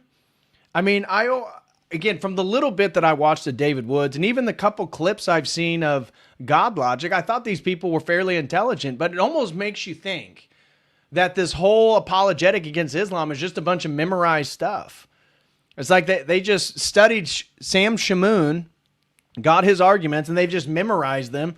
And this is like their grift. And they just do the Islamic apologetic against Islam grift, the Christian apologetic defense against Islam. Is that all they got? It sure seems like it. You won't be in a Mormon church. You won't be in a church where they're teaching God as the mother. No. Yeah. Or a God. Right. Exactly. The word was a God here. Exactly. Actually, 2 weeks ago was the first time I went to the church. It was like a... So if we can't go to a church that would teach that God is a mother, which wasn't the Anglican church just a couple years ago wanting to do away with the pronouns, the male pronouns of the Trinity? Yes. So you're telling me that the rejection of the sacraments in the Southern Baptist Church is somehow equivalent to the liturgical tradition of the Orthodox Church, and there's not a massive difference here? But if you can't go to the church where they claim that there's a mother God, you know, the goddess, the great Trinitarian goddess. Well, what's the difference? You guys already reject the sacraments.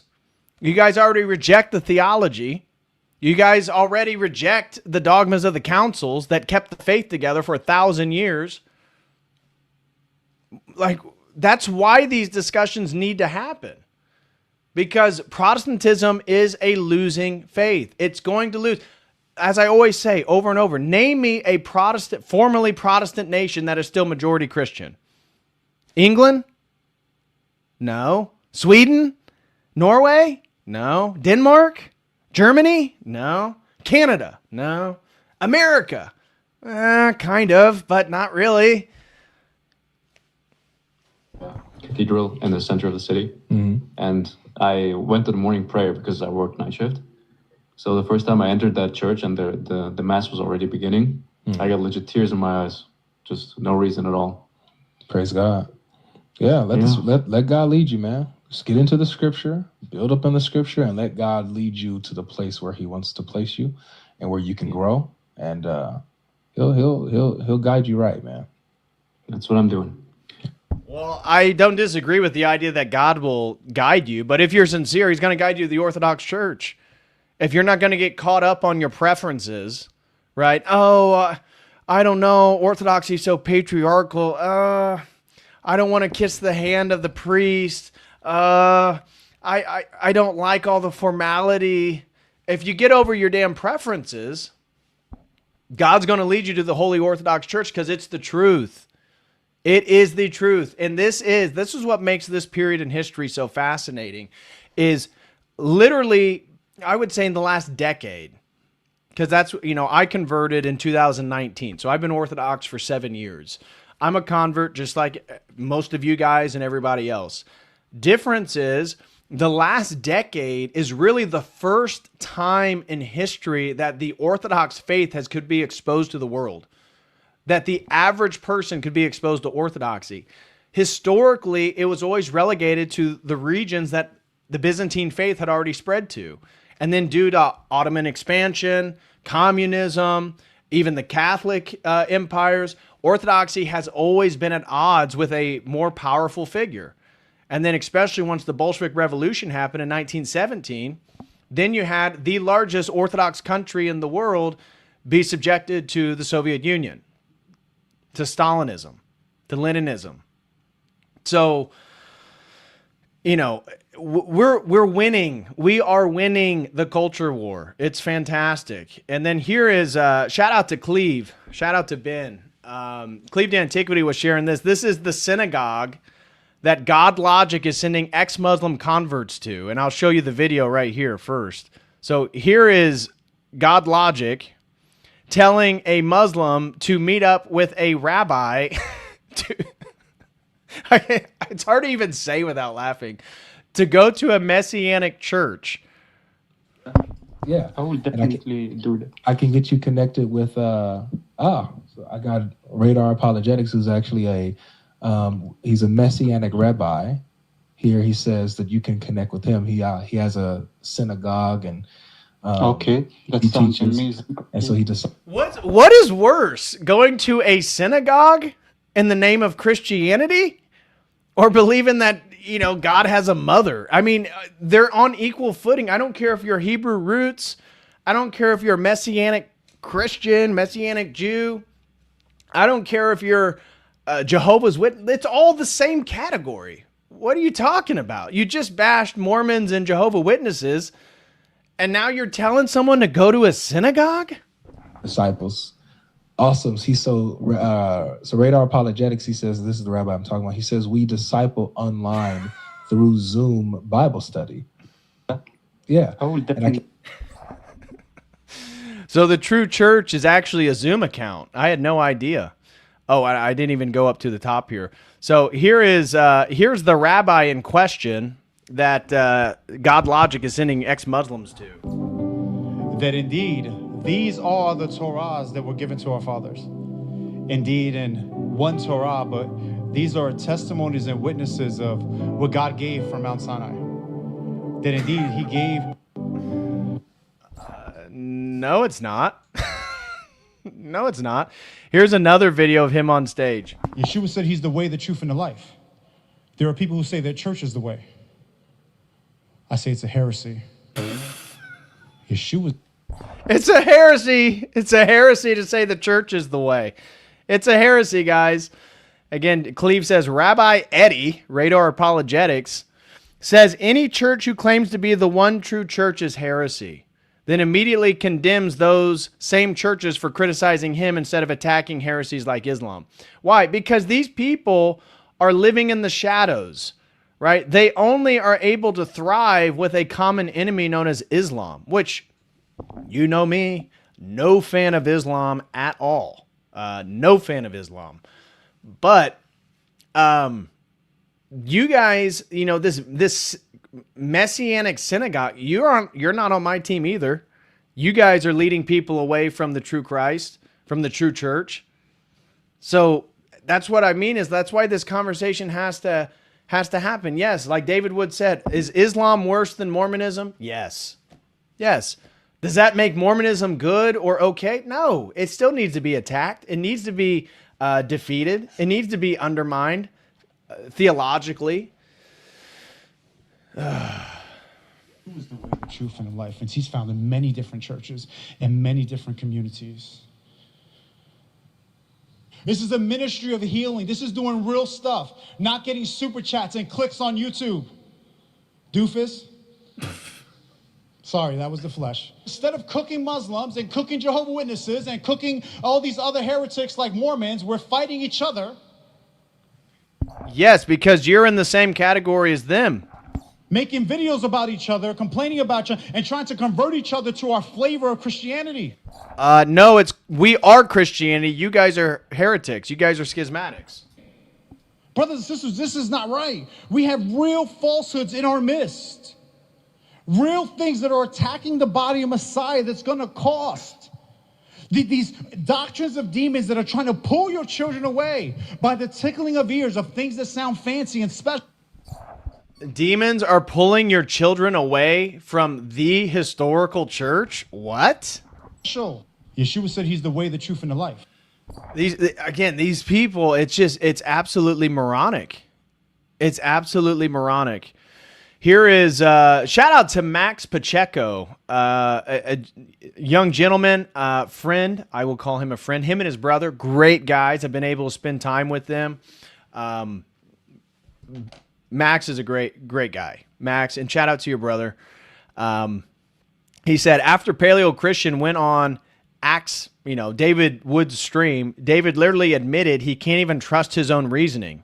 If that's the case, how could you even be sure of his own rejection of Islam? Fair enough. Leading up to me becoming a Christian, everything it broke down, right? It's like I was completely convinced of all these things, and I was completely, totally wrong. I concluded basically, I can't trust myself that much. I can't trust my reasoning. I feel like a constant moron. Now, when I'm around really stupid people, I'll start feeling like a genius. But I'm always in the thought mode that, like, if this is everything, if there's a circle with like everything that can be known, I know what I actually know is like one tiny insignificant dot of that.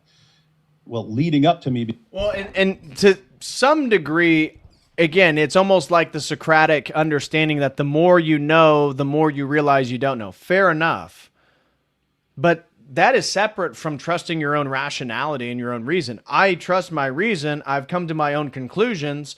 Open debate and discussion challenges my conclusions and allows me to try to reason myself into something that more secure or more true if information comes in front of me that makes me question my own presuppositions. But you got to trust your rational faculties. You can still admit that there's so much that you don't know, but what you do know, you've rationally come to this conclusion. But this is, again, it's a way to squirm out of the fact that he will not make any explicit claim about what he actually believes or what Christianity is, because you're going to lose some super chats, which is ironic because it's the rabbi who's making fun of people getting super chats and clicks when David Woods and God Logic are doing just that. They're trying to get clicks from the most amount of people to get the most amount of super chats, and then in turn, they're actually promoting radar apologetics. How does that make sense? And this is Protestantism right here. This is Protestant. This is why it's already been defeated. What's happening with some of these public debates and back and forths is just exposing the fact that Protestantism is already dead.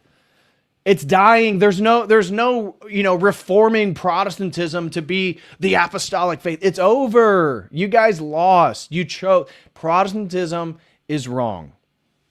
And here you have here's just a piece of what you're going to get at a Protestant church. I am the way and the truth and the life. And here's the kicker. No one comes to the Father except through me. Now, for centuries, for millennia, Christians have used those words as a proof text to do all kinds of awful things in the world, to punish people for not being Christian or not being their version of Christian, to punish or condemn people for all kinds of beautiful diversity that we see in the world. Beautiful diversity.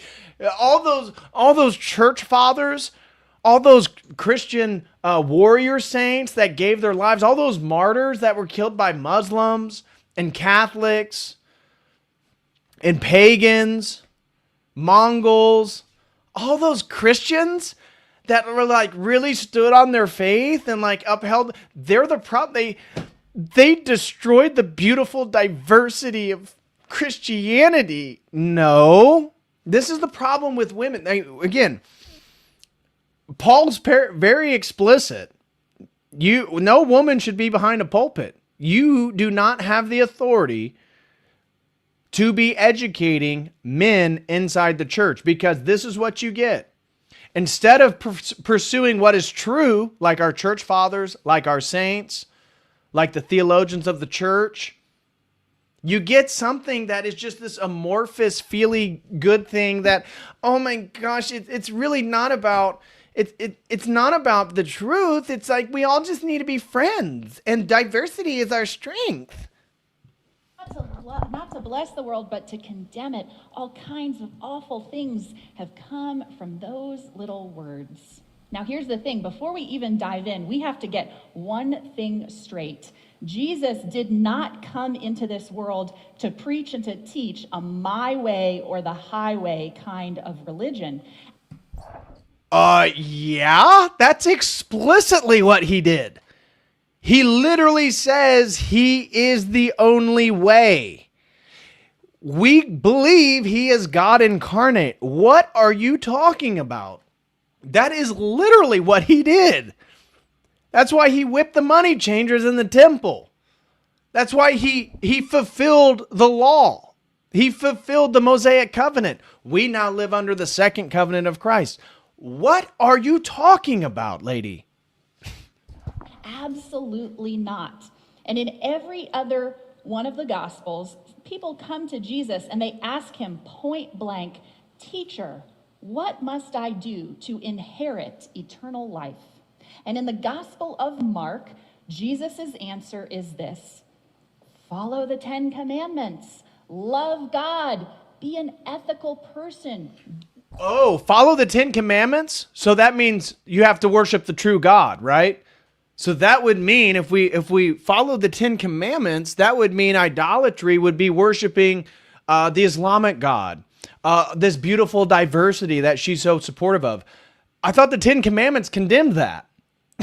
So she just contradicted herself. The 10 commandments, it does not allow it. What's the first commandment? Love your God with all your heart. But which God? Which God? The God, the Trinity. Not, again, what is she talking about? Do the right thing. Well, what is the right thing? Is it female genital mutilation in Islam? Is it bacha-bazi boys in Afghanistan? Which one is it? What's the right way? How do you be a good person? These are mutually exclusive claims. Person who's asking, how do I inherit eternal life, follows up and says, well, who is my neighbor? And he says, the person who is on the way to eternal life, the person who has got it, who loves God and loves their neighbor. It can even be a Samaritan, somebody who is not of our religion. Yes, and what did she do? What did the Samaritan, what did Saint Fotini do? Saint Fotini was an adulteress. She was with multiple men. She came to the well to drink, water, but she found the living water of Christ. And what did she do? She went and proclaimed the message of Christ, changing people's preconceived notions of who he is and the Messiah. Jesus didn't say, oh, Samaritan woman, yeah, you just believe whatever you believe. That's okay, girlfriend. Oh, you're sleeping with all these guys? You got a man back in your house right now? You're an adulteress? Girlfriend, that's okay.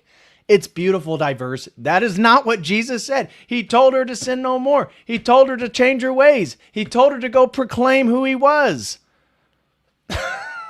Not of our tribe, not of our ethnicity, and worships God in a completely different way.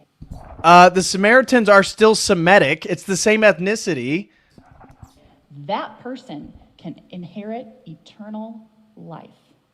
So again, To make a claim that Jesus in the Gospel of John is now preaching and teaching this radically different message, that you have to follow God in a certain way, you have to say the Jesus prayer just like this, you have to be part of our tribe, or you have to... Oh, the Jesus prayer? Who does the Jesus prayer? Oh, that's Orthodox. That's Orthodox. Okay, shots fired. Be part of our faith, or you have to claim Jesus as your Lord and Savior, or you won't get into the kingdom of heaven, makes no sense. That's literally what Christ told us. It makes all the sense in the world. If God became man, it would make sense that he's the only way that we can reach into eternity because he came from eternity. What? When you look at it in light of this consistent character of Jesus, jump into my hands, Jesus is saying. Look into my eyes. I am the way into this pool. And we as Christians get to jump, get to... But she just said that Jesus isn't the only way. What? Leap, not because it is an exclusive experience, but because it's authentic, because it is true alongside other truths in the world.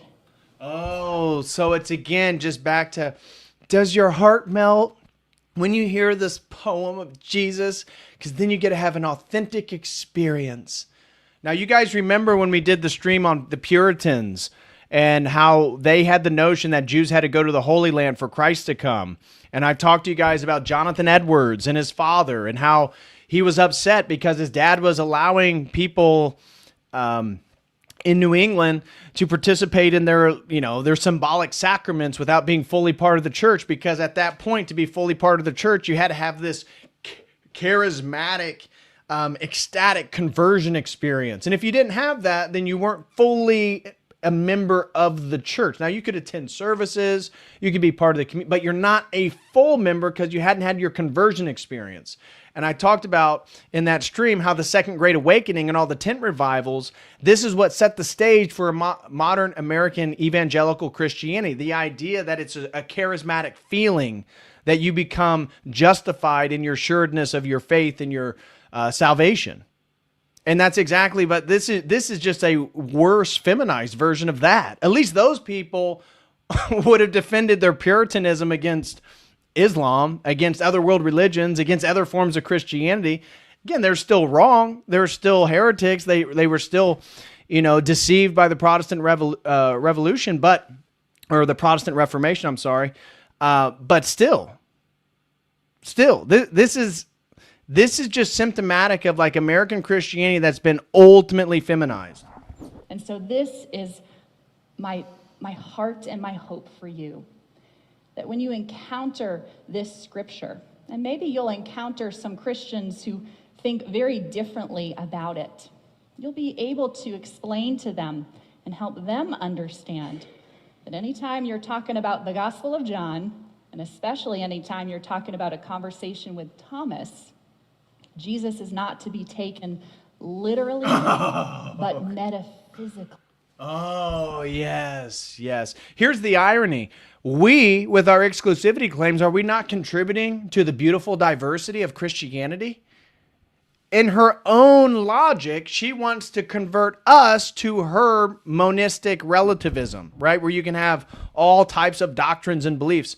But to her position, if the variety is beautiful and diversity is beautiful, well, then us making our exclusivity claims, that should be beautiful too.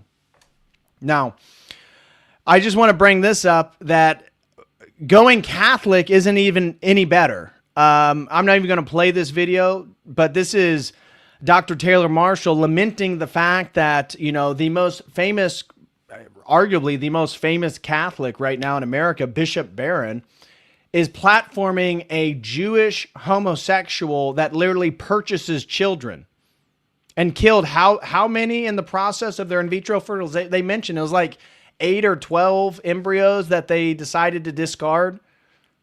And a Catholic bishop is doing podcasts and validating this man as some type of moral figure people should listen to.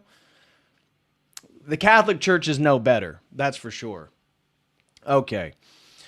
Smash that like, guys. We're now going to get into Chud the Builder. Chud the Builder. That is the next topic at hand here. Let me catch up with you guys. Blue Skittle throws in 5, says they can't put Trin in the... Oh, why can't they put Trin in the ticks? Yeah. That would probably be a little bit better. People would be very aggressive, but they would be able to eat meat. Thank you for that, Blue Skittle. Vess1824 throws in 2, says opinion on David Wood sponsored by Brazil Media.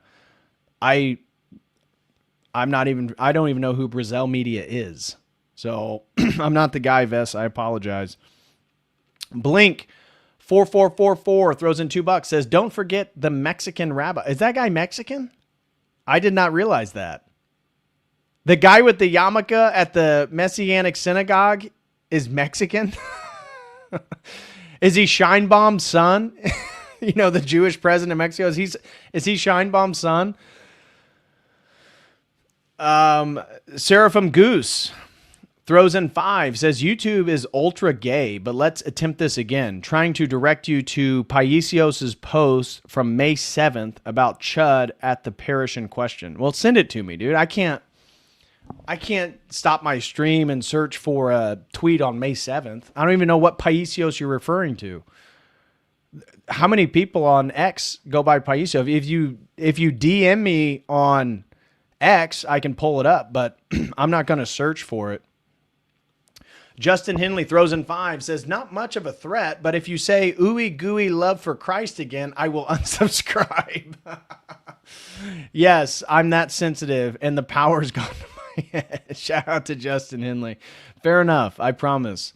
There'll be no ooey gooey love for Christ on this channel. Wicked Wally, shout out to Wicked Wally and Millie. He throws in 5, says by their logical conclusion, as long as Joel Osteen isn't Muslim, the non-dom prosperity gospel is justified. It's just fine. Am I right, boy? No, you're absolutely right. They can't call out Paula White's insanity. You're absolutely right, Wicked Wally. Blink throws in another 5, says Protestants have no conception of logismy and thus have nothing to guard against. Absolutely. Avery is leading these guys into the hands of demons. Absolutely. Absolutely. It's because, again, they don't have the right theology. They don't have a right understanding of God. They don't even know how we directly participate in God. They don't have the uncreated energies. They don't have the energy essence distinction. They don't have the sacraments. That's why they lack discernment. Sincere Hypocrite throws in 5, says they treat Christianity like an ideology of only holding to certain beliefs and not an actual covenant. Absolutely. You're spot on. Spot on, Sincere Hypocrite. Absolutely the case. Kettle Foros throws in 5, says Protestant Christians are in the long tradition of being against tradition. Yes, they are. That is the only tradition they do have, is being against tradition. Shout out to Kingdom Kid. Throws in 10, says DPH, I've been coming into this chat since I reported I was becoming a catechumen, then chrismated. Then to report my husband and daughters were baptized into Eastern Orthodoxy, and now my 2 sons are catechumens. Glory to God. Kingdom Kid should be a role model for all the women out there. Right? There's a woman at my church. I've never spoke to her, but what I do know from what speaking with the priest is she is married, and her husband wants nothing to do with Orthodoxy. I think he goes to another church maybe. But she, through her own investigation, is now attending our parish, St. Mary of Egypt, Antiochian Church in Indiana. And I'm saying there is a phenomenon right now of women, even married women, coming to the church by themselves. And Kingdom Kid should be an exemplar for any woman. If any woman out there is watching this stream and you are closer to Orthodoxy than your husband is, Kingdom Kid, I'm talking, what was it? 10 years or 2 years ago, 3 years ago, Kingdom Kid, that you told me that you were becoming a catechumen in the Orthodox Church, and you lamented the fact that your husband didn't want anything to do with it. And then what was it, a year ago or so, or maybe, I think it was 2025, you came into the chat and told us about the fact that your husband now converted, and then your daughters, and now your sons. So women, if you know the truth, you can actually lead your family if your husband is failing to do so. If your husband is failing to do so. Vess throws in too, says Brazil media is pro-Israel media. Oh, okay. Barzell media. Well, that makes sense.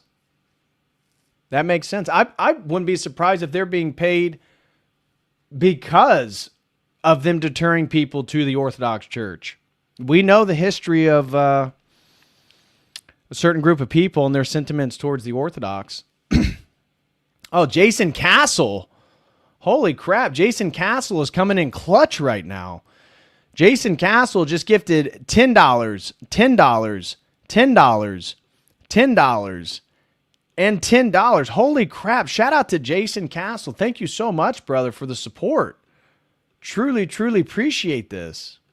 Jason Castle is the reason why we got the last sponsored stream on Tesla completed, because he came through in the clutch just like this and was able to help us reach our goal. Thank you so much, Jason Castle. God bless you, bro. And the Metal Hermit throws in 10, says, Christ is risen. Truly he is risen. Thank you, DPH. Your work, Jay's, and other Orthodox content helped lead me to the church. By God's grace, my girlfriend and I were baptized this Pascha. Much love.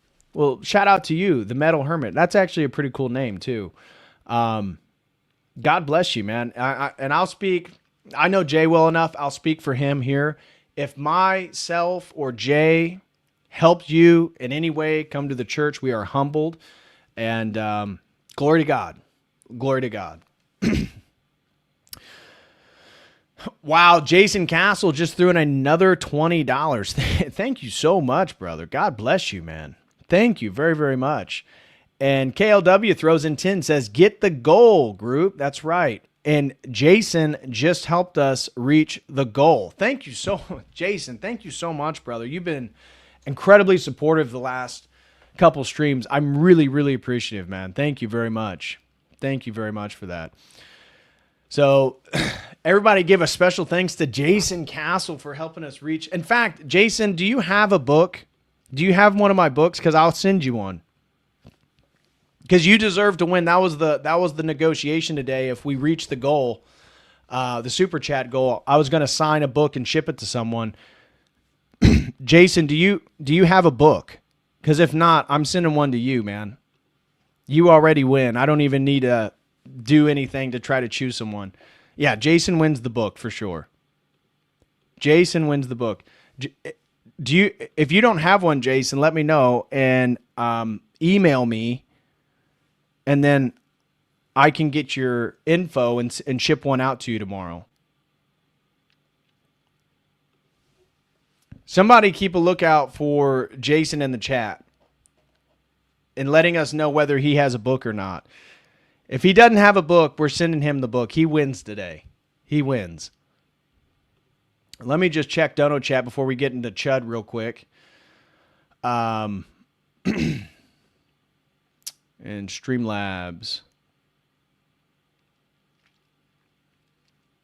All right, looks like we're all caught up.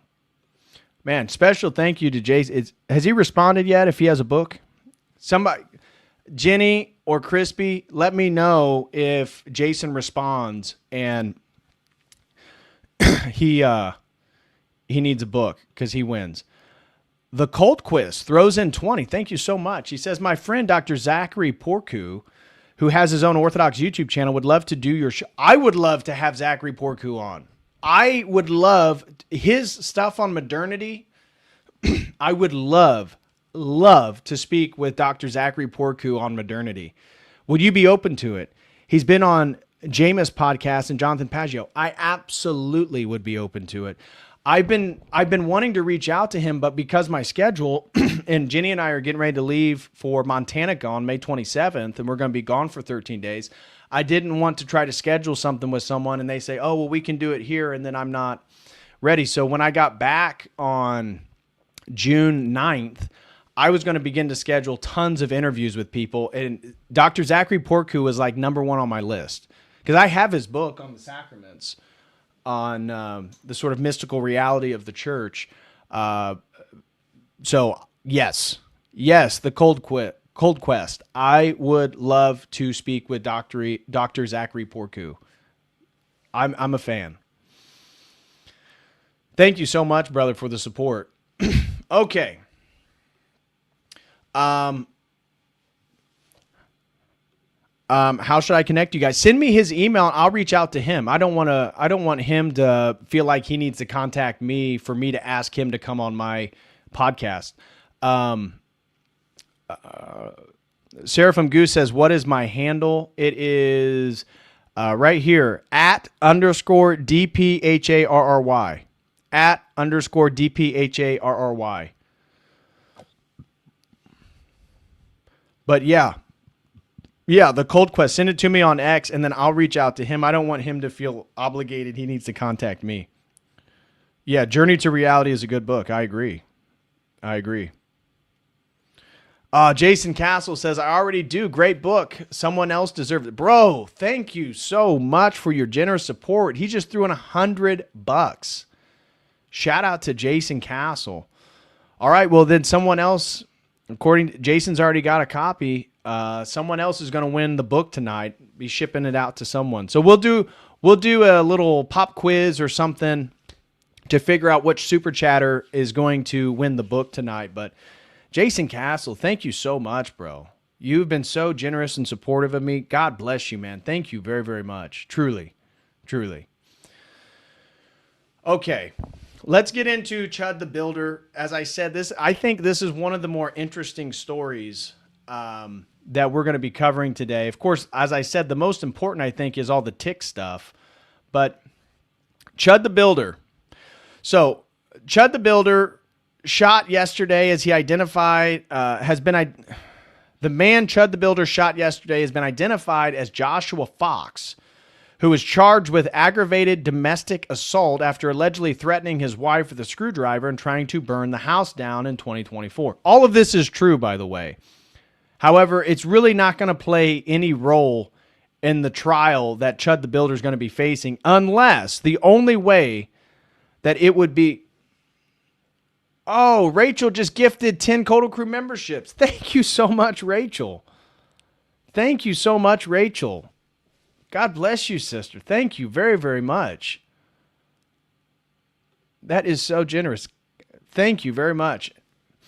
So, Chud the Builder, he was going to have to prove for any of the background of what we believe to be the attacker, any of that background information of all the times he's been arrested and his litany of felonies and incarcerations, the only way that it will be used in the courtroom is, one, if they attack the provocation of Chud the Builder. If they claim that he was the provocative one, he provoked it, they'll be able to counter if that is the strength of their case. And we're going to listen to Andrew Branca actually argue this stuff with Myron Gaines here in just a second, because it was actually a fantastic stream. Myron, I would say Myron and the lawyer Andrew Branca, they have the best overview that I've seen of what's actually going on regarding this. And Andrew Branca is the #1 defense attorney regarding self-defense. He's the #1 in the country. He consults all these different people. So we're going to listen to what his thoughts are on all this stuff and how really what Chud needs to do to try to get out of the position, because he's facing over 60 years in prison right now. And so what happened on April 18th, 2024, in Clarksville, Tennessee, officers responded to a domestic incident at a Tower Drive apartment. Now, this is regarding this gentleman. So we get it. He threatened his wife. Here is the only video we have of what occurred. So this is Chud the Builder charged after shooting outside Montgomery County Courthouse in Clarksville, Tennessee. Yesterday, a fight escalated into a shooting outside Montgomery County Courthouse in Clarksville, Tennessee. Now, as I mentioned in the opening, I'm going to play this video so you guys can see. This is the only video, and it's not very good. It's really not that useful because we can't see what happened. What we're told, at least what's being publicly articulated right now, is Chud the Builder was coming out of the courthouse in Montgomery County because he had been arrested earlier that week for live streaming at a restaurant in which they wanted him to leave. They asked him to leave. Apparently he had a bill of over $300 some, and then he refused to pay the bill because they were kicking him out. He was then promptly arrested for theft of service, and he was leaving the courthouse regarding that incident. This man, Joshua Fox, was apparently across the street and started yelling and harassing Chud. Chud then crossed the street and spoke to the man. We don't know what was exchanged. We don't know if Chud called him the N-word, said he was chimping out. We don't know. He was not live streaming, though, when this incident happened. We're told that Chud then crossed the street back towards the courthouse, and this Joshua Fox, the African-American, followed him and then sucker punched him. Chud then pulls a gun out while they're wrestling and shoots him in the stomach. One of the bullets ricochet and ended up grazing his own arm, as you can see him here on the gurney. This is the video of the incident that we have. Oh my God!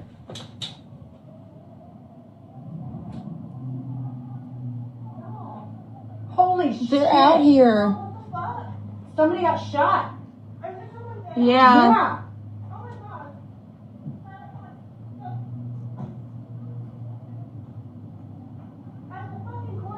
Yeah.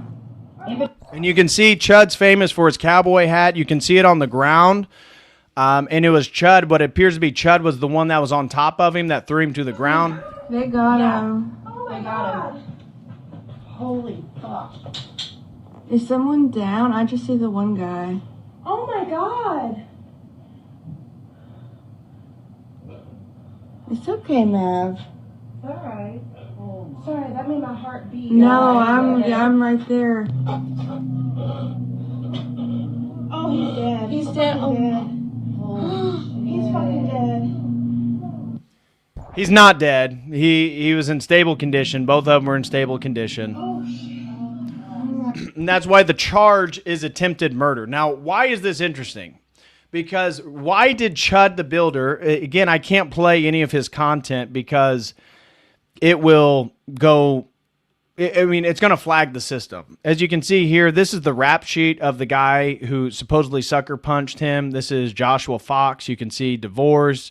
I don't know if that's necessarily a crime, but DUI, probation, restraining order, contempt of court, reckless driving, another DUI, aggravated domestic assault against twice, one of which was against his baby mama, reckless endangerment, open container. So he likes to drink and drive, apparently. This was the gentleman. He claimed he had PTSD, spotted Chud, and apparently online he had already mentioned that he wanted to kill him. Now, my thoughts watching Chud, because he's been going viral for the last couple months. He approaches black people. He will ask them questions, often very provocative. He provokes people. Then he calls them the N-word. And then he talks about how they're chimping out. Now, why is that viral, though? Why is it getting so many views? Because people are seeing the double standard in our culture right now. Right? Look at the Joshua Fox. Look how many times he's been arrested and let out. And Chud the Builder's bond was set at $1.25 million. Now, he is charged with attempted murder, which is a serious charge. And as I said, if convicted, he faces up to 60 years in prison. He's already 28 years old. If he is convicted, I mean, essentially that's a life sentence. So it's not that he's going to get life, but if he is found guilty of attempted murder, that's very, very serious. So the reason why I find it so interesting is because, as I've heard Andrew Branca mention, we live under John Crow. Jim Crow was when it was negative towards African Americans in America, right? It was segregation, all that different stuff. Well, now we live in John Crow, where everything is weaponized against white people. And we can feel it. And the idea that these people get violent over a word like the N-word is indicative of a general problem in culture. Because if you're white, is there any name someone could call you to make you want to murder someone? No. No, you can call me. There's not a single name you could call me that would make me want to be violent, unless you were provocative in other ways. Like, I mean, and that's part of just white culture, right? We're not as impulsive, right? We can actually control ourselves, generally speaking. Not, of course, it's not just a racial thing, but these are the sentiments of white culture, and we see what's going on. And that's why so many young people were following Chud. But I knew, because about a month ago on like Black X, Black Twitter, whatever you call it, they were literally putting up a bounty telling each other that whoever kills him, they will raise a GoFundMe.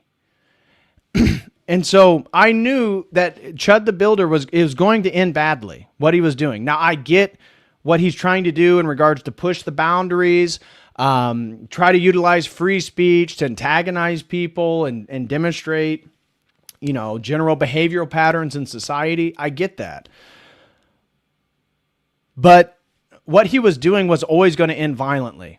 And there's all these videos of him, bear macing people and stuff like that, already being attacked in Nashville.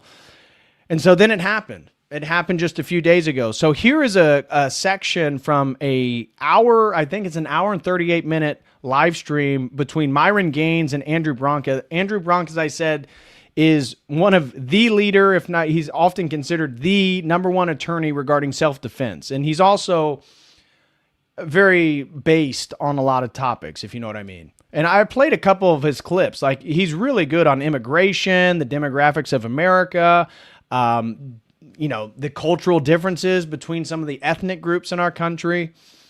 And so Myron had him on with his expertise to try to figure out, like, what exactly is the situation here with Chud. And so in this one, they're going to get into the self-defense law in Tennessee, and how it could help or destroy Chud the Builder's defense over provocation. There's about 3 sections here I want to play. There's nothing Chud said or could say that would justify Joshua Fox punching him. No one is saying Joshua Fox was justified. And here's another thing that I want to highlight, Andrew will also highlight, is this is not a free speech case. So many people in defense of Chud, and his name is Dalton Etherly. So I'm using his moniker online, but this is not a free speech case. People keep claiming that he's going to win. He's going to get out of prison because this is about free speech. He's allowed to say whatever. He wasn't streaming. We don't even know what he said.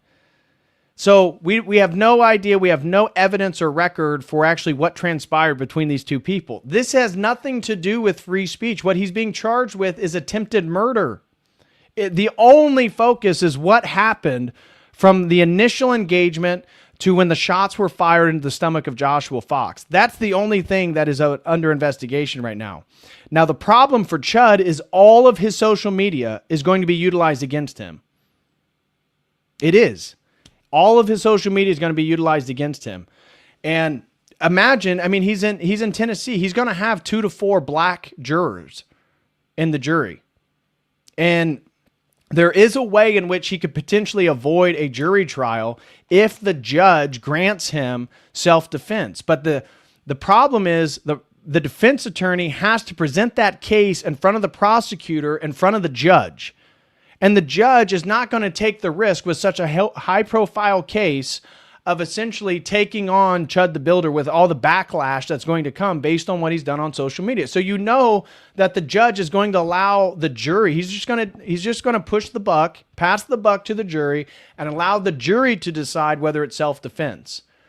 And really, that is going to be problematic for Chud, because you know that the prosecutors are going to play so many hours of video of his social media. And imagine if you have black jurors or even white jurors that feel uncomfortable with some of his content.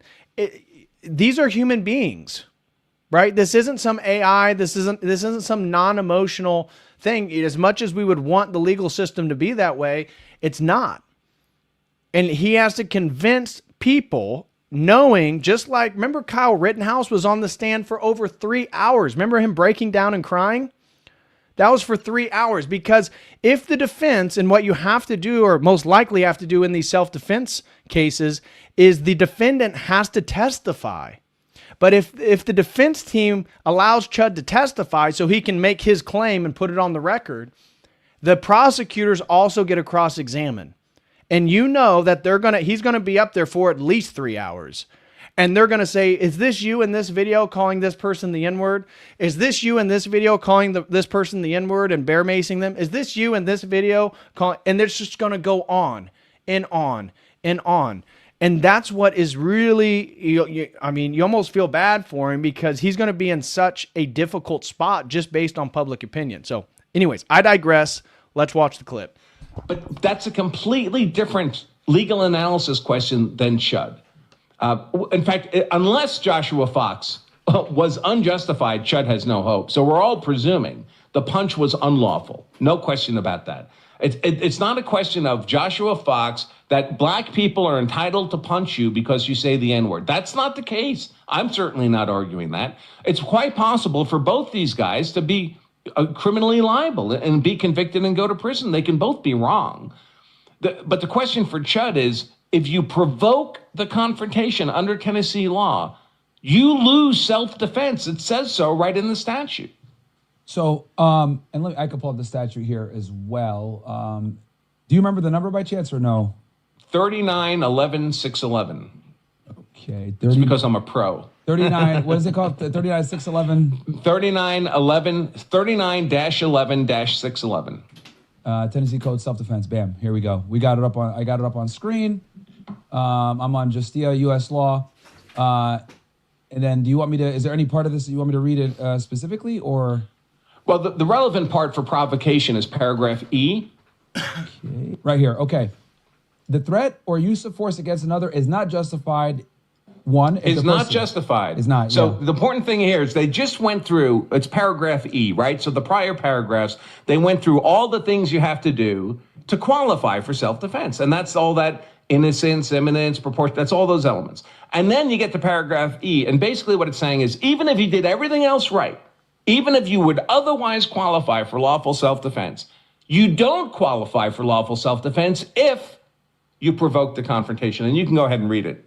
Okay, so it goes here. The threat or use of force against another is not justified if the person, if the person using force consented to the exact force used or attempted by the other individual. 2. Yeah, that part doesn't matter. Go to paragraph 2 there. Okay, 2. So this one will apply for us. If the person using force provoked the other individual's use or attempted use of unlawful force, unless A, the person using force abandons the encounter or clearly communicates to the other the intent to do so, and B, the other person nevertheless continues or attempts to use unlawful force against the person. And remember, and this is true for most red states, but this is true for Tennessee too, to be granted self-defense, the right to defend yourself, and in this time potentially use a lethal weapon, Chud has to prove innocence, imminence of threat, proportionality responding to the threat of Joshua Fox, avoidance, and then reasonableness. And if he doesn't demonstrate all 5 of these, he cannot be granted self-defense.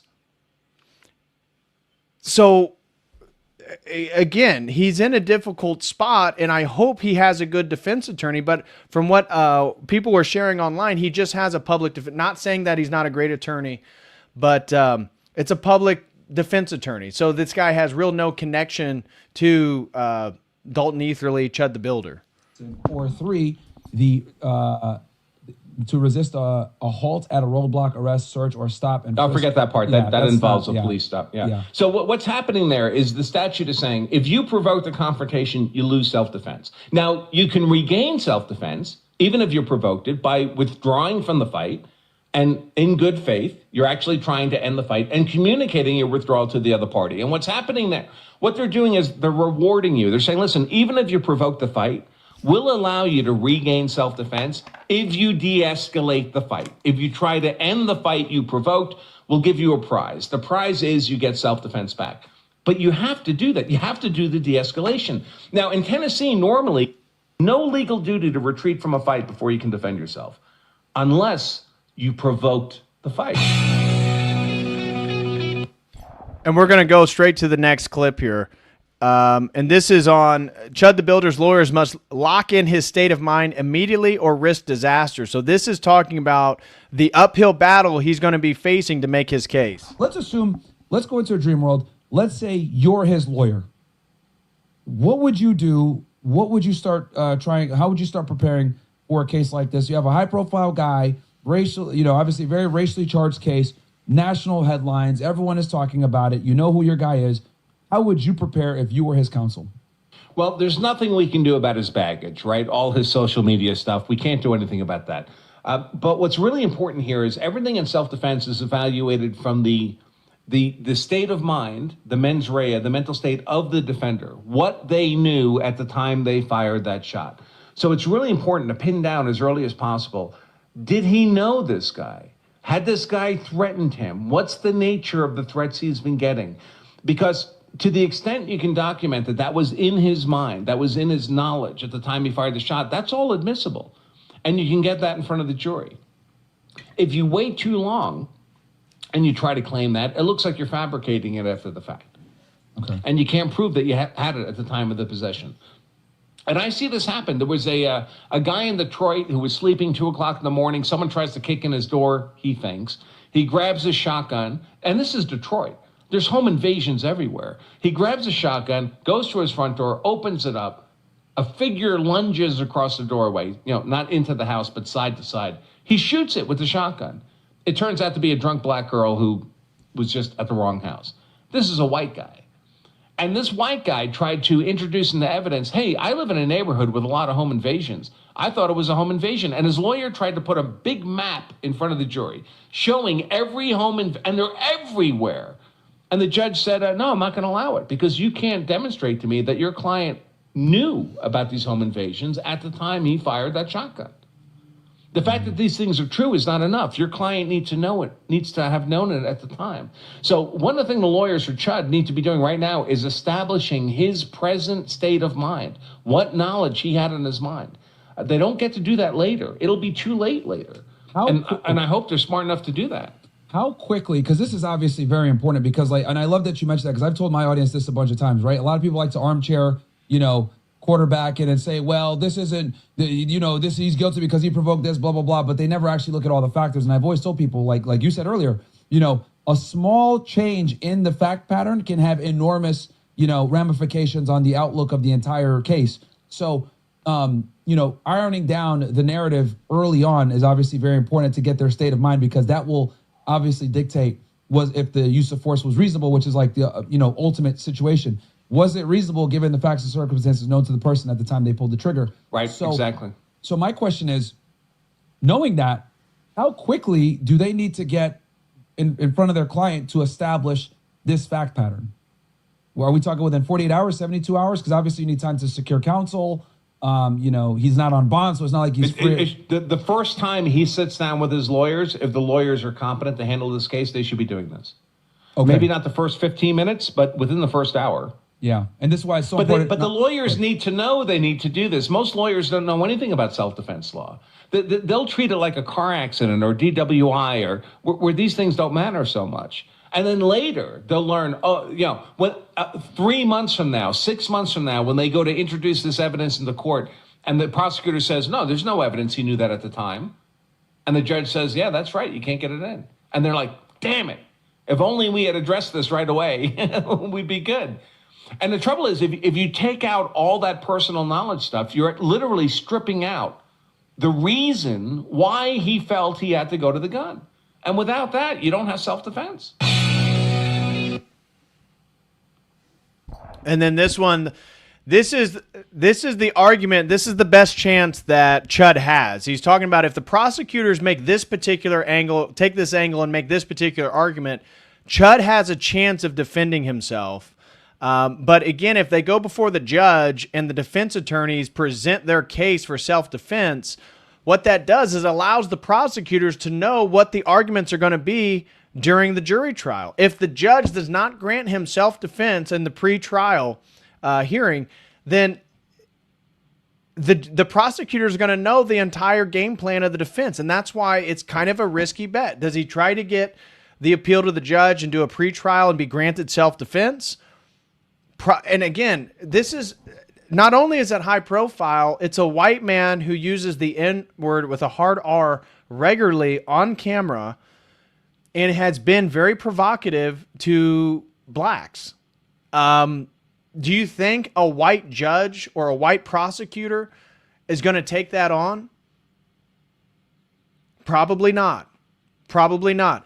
For example, there was cases, I can't remember the exact details, but there were cases, what was it? It was the one in Missouri. What was it? It was something Brown. The black guy that attacked the police officer. Do you guys know what I'm talking about? What was his name? I forget. Anyways, it was the police officer ended up shooting him, and the prosecutor in that presented both sides of the argument in court and ended up losing in court. The police officer was off scot-free.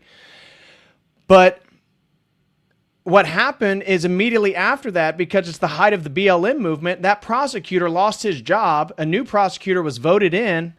And so he lost his entire career for doing the honest thing and defending a white police officer who was actually in the right by presenting accurately both sides of the story. And so do you really think a prosecutor is going to take that on in this Chud case? I mean, the stakes are really high for everyone involved, and whether, you know, just like the judge, you really think he's going to take that on and be publicly associated with, you know, he could be voted out. The judge, you really think he's going to do that? No. No, what's going to happen is he's going to allow it to go to the jury trial. So in this situation with Chud, for him to be able to, you know, establish all the, you know, self-defense claims that he has, all the things that we discussed that might have been aggravating factors, he's basically going to have to do it at trial, is what you're saying. He won't be able to have an opportunity really to do this in any other manner. Well, there are things he can do that can be important pre-trial. I don't know how nuts and bolts. I don't want to bore the audience. No. My audience is higher IQ. They love this stuff, so you're good. You can go into the nuts and bolts. So a big concern with Chud, of course, is this question of provocation, right? Did he provoke the fight? And normally, the defendant in a self-defense case can only bring into evidence things he knew about his attacker. I had personal knowledge this guy had a long criminal record, right? If you didn't know it, you can't bring it into evidence. But there is an exception. The exception is if the prosecutor attacks your claim of self-defense on that element of innocence, that you were the aggressor or you were the provoker, that opens the door for you to introduce evidence about the other guy that you did not know at the time. Because what the prosecution has done by attacking... That's crazy. So one more time. So... because this kind of goes against what we discussed before. If you don't know certain things, you can't bring it later. You can't get it in. Right. So this is an exception to that general rule. Okay, one more time with that one. So we mentioned the 5 elements of self-defense, right? One of them is innocence. You started the fight, basically, either because you were the initial aggressor or you provoked her. Well, that raises a question for the jury. Well, who started the fight? So what becomes relevant is, well, who between these two guys was more likely to have started the fight? That opens a door to admit evidence that the other guy has a history of violence, even if you didn't know about it, because that's relevant to whether or not it was more likely that he started the fight. So what I would do if I were Chud's defense attorneys, what I would say, listen, I just want you guys to know, if you're planning to attack my client on this issue of provocation, I'm going to bring in that other guy's entire criminal history, because you'll have opened the door to doing that. And that can prevent the prosecution from bringing up the provocation issue in the first place, because they don't want that other guy's criminal history coming into the record. Wow. That's a bombshell. That's a bombshell. Because in this situation... So you tell them, listen, you can accuse my client of provoking if you want, but if you do that, I'm going to get that other guy's entire criminal history. The fact that he tried to burn down the building his ex-wife is in, that's all coming in. And otherwise, it wouldn't. Yeah. Yeah, because I remember... So a lot of times prosecutors will say, oh, shit, well, then we'll attack him on other things. We'll say he went to the gun too soon. We'll say he was generally being unreasonable, but we're not going to bring up the provocation issue, which would be a huge win for Chud. That's obviously a big point of vulnerability. I would argue that's like the linchpin is the provocation, because I think a big reason why they went so hard at this guy and came after him is because, well, this guy walks around and provokes black people all day, right? This is what he does. I think that's right. This is his shtick. He provokes. He starts to fight. It was just a matter of time. He's trying to do this for clicks and for views, etc. And then even in this situation, right, where they're gonna, because the default assumption by everybody is he provoked this fight. So even with him disengaging, they still assume now he provoked the fight or whatever. But what you're saying is, if the prosecution intends to bring it in, which we know they're going to try to, of course, that's going to be probably the cornerstone of their argument, is that this guy's a provocateur for clicks. The defense attorney can counter and say, okay, you want to play that game? We will bring in your star witness and destroy his credibility. Even if our client didn't know anything about him. That's actually, wow. That's huge, man. So, anyways, that's kind of an overview. This is the video of Chud during being presented in front of the judge and the bailiff.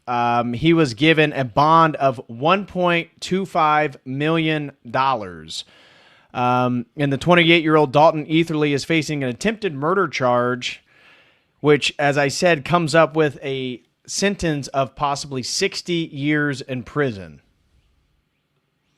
And this was the message from Chud that was going around the internet today. So someone was able to speak with him. Now, they've raised, there's a GoFundMe for Chud, and I forget how much money they raised. Myron, when they filmed that, said they had raised like about $150,000, $125,000. So about the money for 10%, which typically if you go to a bail bondsman, they will ask for 10% of whatever the bond is. So you would think it's $125,000 to get him out of jail. But because the bond is so high, they need collateral. So as I was listening to one person talk about, that means he needs to have at least $500,000 to get out of jail right now. That's what he's facing. The 10% won't suffice because that's the fee to the bail bondsman. They keep that money. But he needs to put up collateral of worth at least $500,000 for the bail bondsman to feel safe enough to go ahead with this because the bond is so high. Now, if Chud had $1.25 million, he could put all that money up for bail. And if he showed up for court, he could get that money back. But when you use a bail bondsman, you know, that's why they keep their 10%. So it's very unlikely he has the resources. And if the GoFundMe keeps growing, again, if they can get it up to about $500,000, then he would be able to get out. And this is him today that was going viral of him speaking about how he is really appreciative of all the support and is hoping that he's going to be able to make bail and get out soon. So this is Chud, just I think from yesterday or this morning. I'm doing all right in here. They got me locked up by myself. I just wanted to tell everybody that it brings me to tears to see all the support that I'm getting, to hear everybody that's trying to help me out. And man, I love all of you guys. And I'm sorry that this bullshit is going on. But truth always comes to light. The Lord is with me in here. They can never take him from me. Thank you guys for all your support. It genuinely means the world. I don't even know what to think. I just want to get out of here so that I can see the light of day, hold my son, hold my girl, see my family again. Thank you to everybody who sent any money.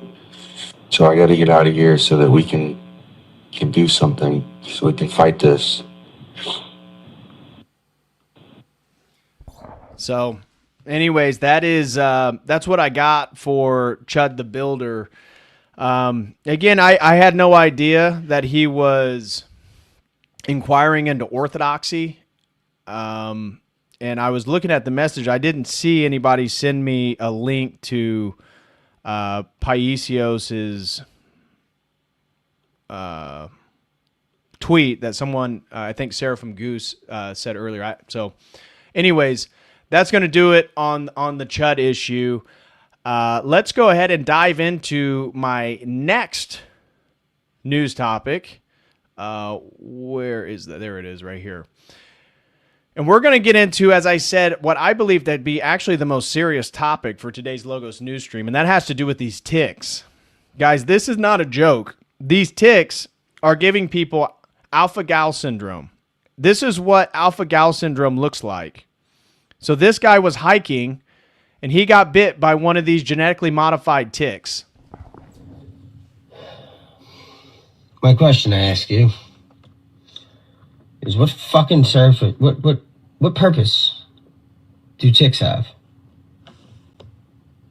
Look at my face and my neck.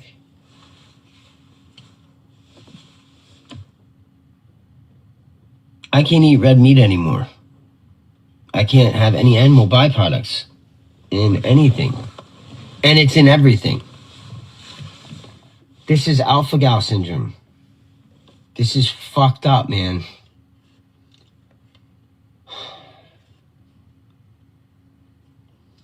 Fuck ticks. Here's the thing. You know, you may think, oh, man, that sucks.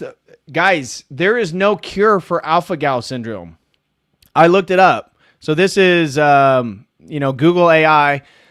Can you be cured of alpha-gal syndrome, I asked. It says, there is no cure for alpha-gal syndrome. Treatment focuses entirely on avoiding exposure to alpha-gal sugar, basically all animal proteins. You can't eat animal meat anymore.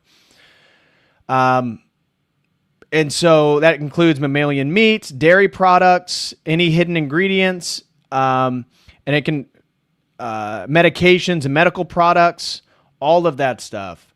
So that's what I'm telling you guys right now. This is very, very real.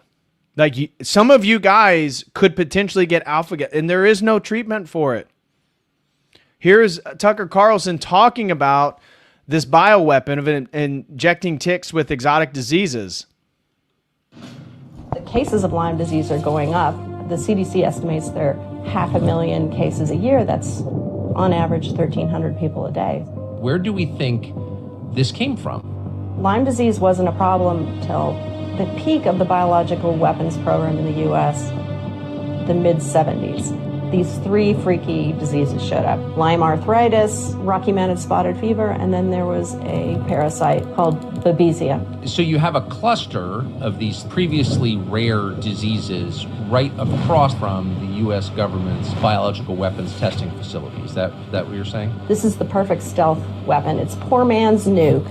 It's hard to digest all of this. It's just so evil. We can't control nature.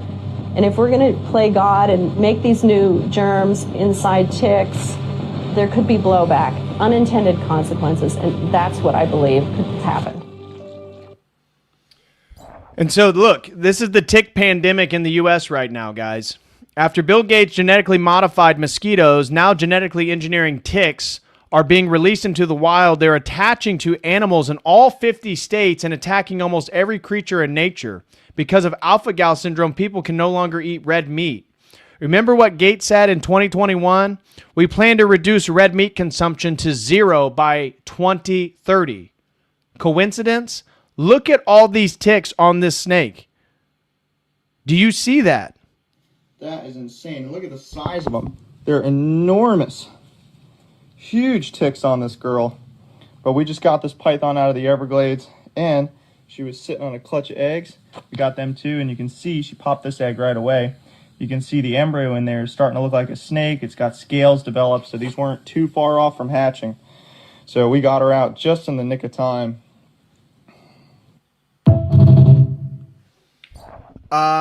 This was somebody say. This might be the most ticks I've ever seen on any animal. Let me give you a tip. I've been a land surveyor for 36 years now. Okay, was in the field in all kinds of conditions. Okay, an old surveyor once gave me a tip. He said, you know, if you don't want chiggers and ticks on you, because I've had some serious things with chiggers, obviously anybody that's been out in the woods a lot would know what that means, or even in a tall grass. Go get some sulfur dust. Okay, go get some sulfur dust, just like this right here. Look at that. High yield sulfur. You can get it at Tractor Supply. You can get it at Ace Hardware probably. Put a bunch of that dust in a sock. Tie a knot in the top of the sock. Okay? Tie a knot in the top of it. Before you go out, you beat your boots with it. You beat your socks with it and put your boots on with it, right? Beat all the way up your pant leg, up to your back of your knees, basically. Past your knee a little bit. Now, don't get the shit in your eyes. Don't have it on your skin a whole lot of time. Just, rinse off after you've used it. This is like kryptonite to ticks and chiggers, okay? They don't want to be anywhere near this stuff. So do that while we sort through whatever the hell's going on with our government trying to, poison the hell out of us. So use some sulfur dust if you guys want some type of measure to somewhat protect you. Now, here's Alex Jones showing that these things, there's millions of them, and a man finds one of these boxes floating from the sky. So you can see here. I'm out here mushroom hunting, and I found, there it is right there, the tick box. I'm not going to touch it because there's ticks all over that thing. I know there is. Look at them crawling out of it. Millions of them. You can see the tick. And so Bill Gates funded research into genetically engineered cattle ticks. Now 450,000 Americans have red meat allergies from alpha-gal syndrome caused by tick bites. 450,000 Americans, guys. Now, here's Alex Jones talking about this. I'm out here mushroom hunting, and I found, there it is right there, the tick box. I'm not going to touch it because there's ticks all over that thing. I know there is. Look at them crawling out of it. Millions of them. You can see the tick. These deadly ticks, the CIA's declared.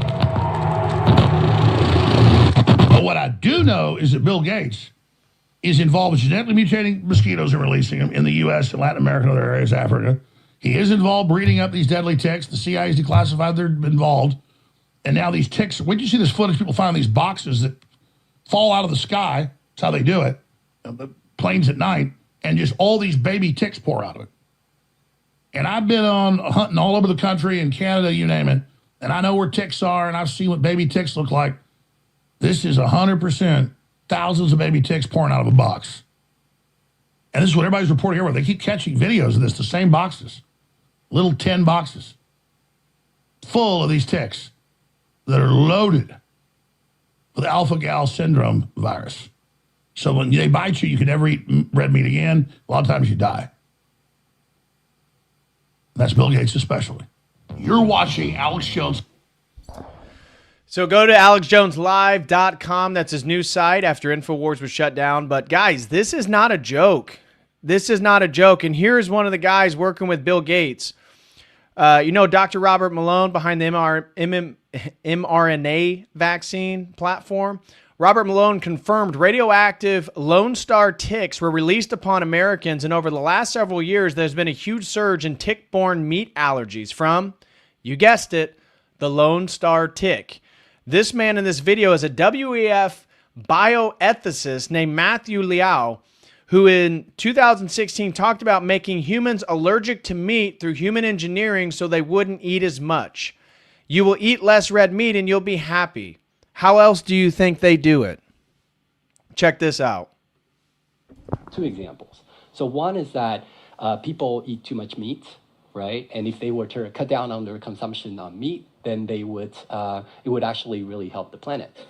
But people are not willing to give up meat. Yeah, some people will be willing to, but other people, they may be willing to, but they have a weakness of will. They say, wow, this steak is just too juicy. I can't do it. I'm one of those, by the way. So, but so here's the thought, right? So it turns out that we know a lot about, we have these intolerance to, for example, I have milk intolerance. And some people are intolerant to crayfish. So possibly we can use human engineering to make it the case that we're intolerant to certain kinds of meat, to certain kinds of bovine proteins. And there's actually analogs of this in life. There's this thing called the Lone Star tick, where if it bites you, you will become allergic to meat.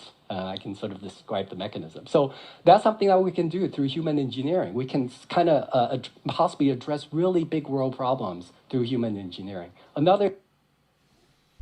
Absolutely pure evil. They don't even... They are literally using bioweapons in the form of ticks. And this guy was talking about it in 2016 from the WEF, the World Economic Forum. You won't be able, it's a great thing. We can human engineer it so you can't eat bovine meat. What? This is insane, guys. Next, we'll get into Donald Trump's trip to China. One of the things that I found interesting, this is China's new solar panels. So China just switched on the world's largest offshore solar farm. 2.3 million solar panels. You see all that? Look at that. 2,934 steel platforms, 11,736 piles driven into the ocean floor, built to survive force level gales and sea ice. It sits 5 miles off the coast and powers 2.67 million people. Oh, and they're farming fish underneath it. Now, you may ask, why do they put it over water? One, it frees up land space, but two, the water naturally cools the solar panels. And it made me think, why don't they build these data centers on water? Since they have to have water so much, why don't they just build them on the ocean? Create massive data center platforms just like this in the ocean. I don't know why they don't do something like that. But here is Trump's, his reception in China. They gave him again, very much of a presidential welcoming. Nothing really came out of this meeting. From my understanding, I was reading some news to try to catch up on it. No deal was agreed upon between China and the United States. We don't really know what the full spectrum of topics was discussed. But here is just a little preview of the Chinese delegation welcoming Trump to Beijing.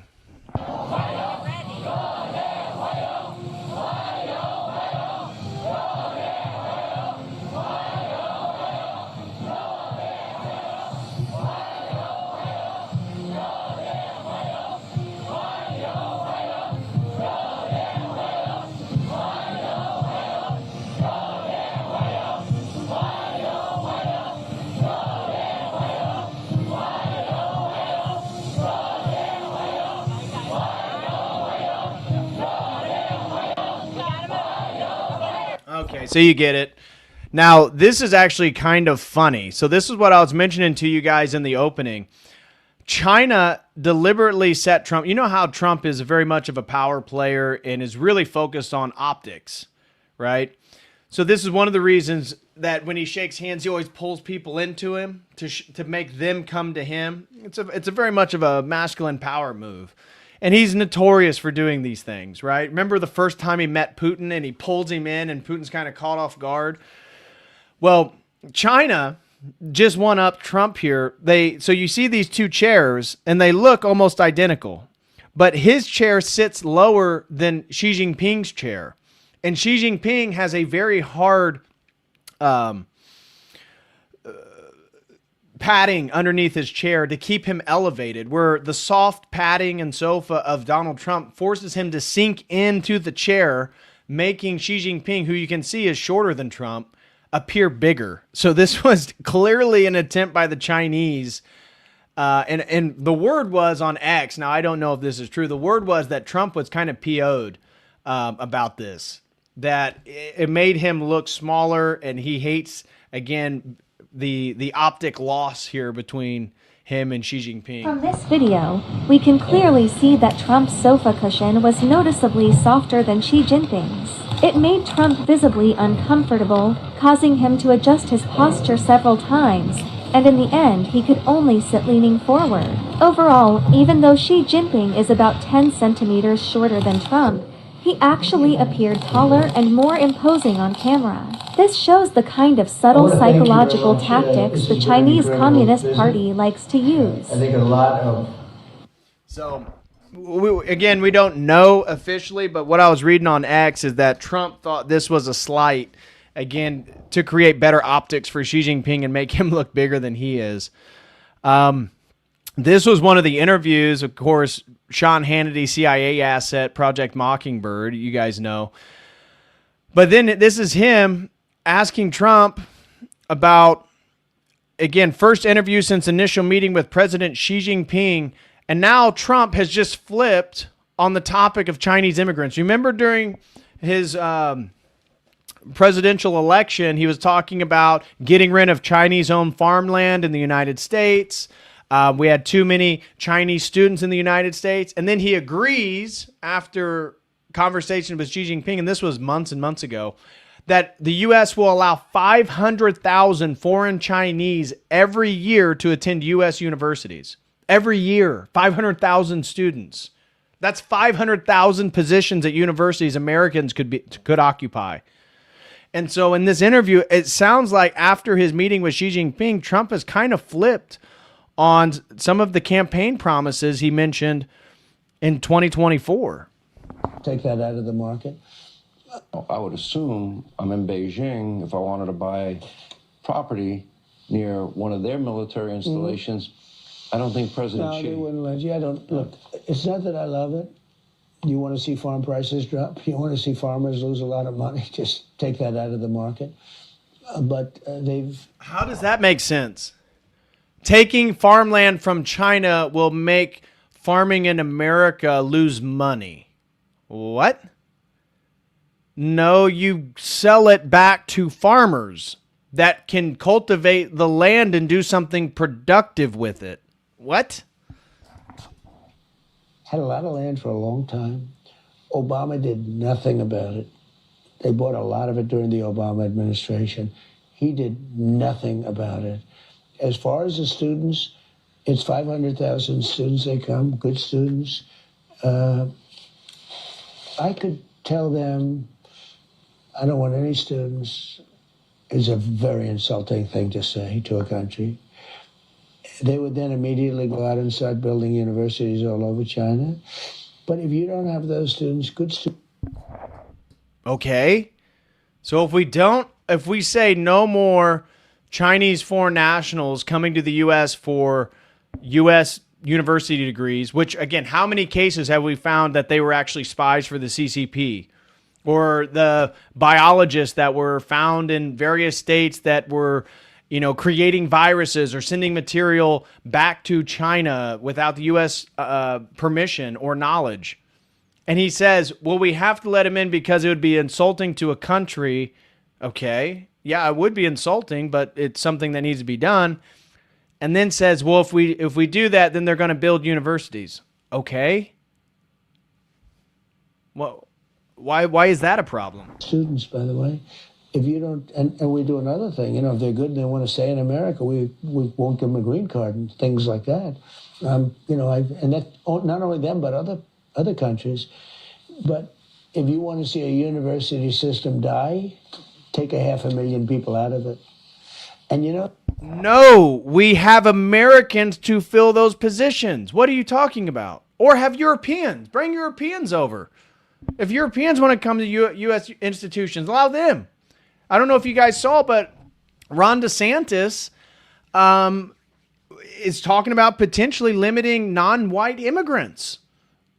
Now, again, would he go through with that? I highly doubt it. But the fact that Ron DeSantis was speaking publicly about that idea, there's a representative, I forget his name, in the U.S. right now that's wanting to repeal the Hard Sellers Act, which would be fantastic. So 500,000 Chinese, which don't need to be here, those positions could be occupied by Americans. What are you talking about? Why would that hurt the universities? And in fact, he's already talked about how bad the universities are. Who cares? Remember their lawsuit against Harvard because of anti-Semitism? The ones that won't be hurt are the top schools. The top schools will do fine, but your lower schools, the ones that don't do quite as well, those two, they'll be dying all over the place. I frankly think that it's good that people come from other countries and they learn our culture, and many of them want to stay here. I think it's good. Dude, deportations, we don't want more foreigners here. That was the whole thing about MAGA. Not everybody agrees with me, and it doesn't sound like a very conservative position. And I'm a conservative guy. I'm really a common sense guy, I think, more than a conservative guy. I think MAGA is common sense, People understand we want strong borders, we want strong military, we want good education, we want low interest rates, we want, but I think people would argue they worry about, do they have nefarious intentions? I know, and we worry about that, and honestly, they do things to us and we do things to them. It's a very, very fine line, the whole thing with students. So they have 500,000 students, and our university system does great. It does great. You want to screw it up, take 500,000 students out, and you're gonna see bankruptcies at the lower end of good colleges, but they're not known or whatever. You know why he says that it's not going to bankrupt the university? And first of all, these universities are subsidized by the federal government. That's how they get all these grants. It's the federal government that's backing all these student loans to make us indentured servants, make us serfs to the American empire. No, it's because when the Chinese come, the 500,000 are from the very wealthy elite families, because it's very expensive for these Chinese students to come to the United States.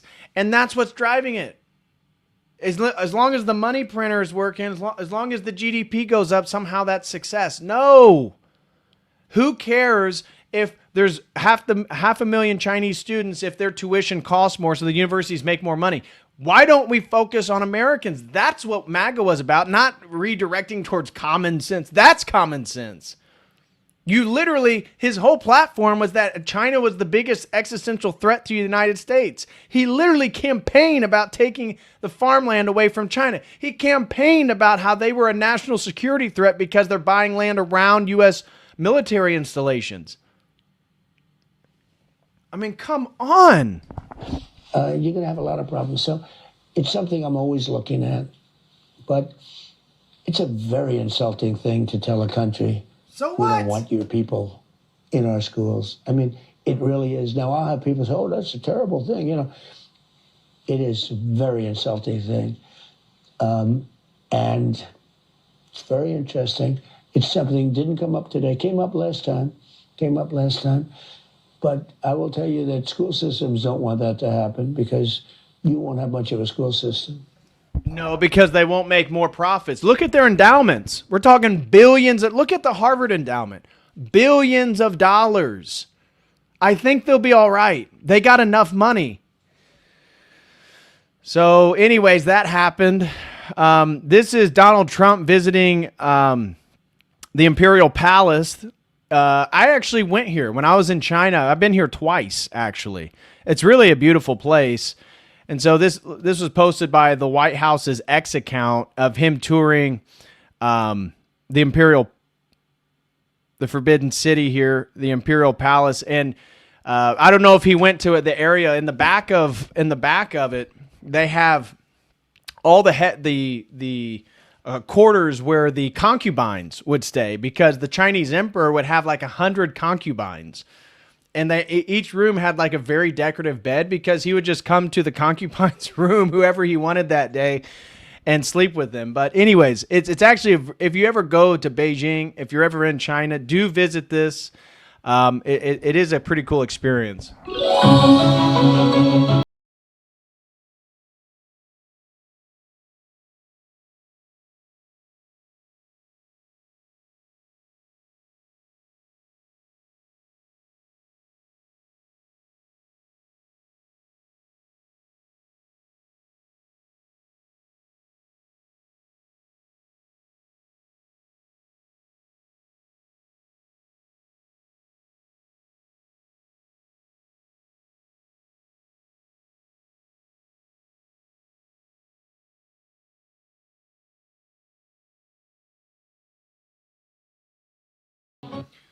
So anyways, again, as I said, not much came from this trip. I did find this interesting, that upon leaving, the U.S. delegation threw away all Chinese issued items before leaving, afraid that they were bugged or methods for spying.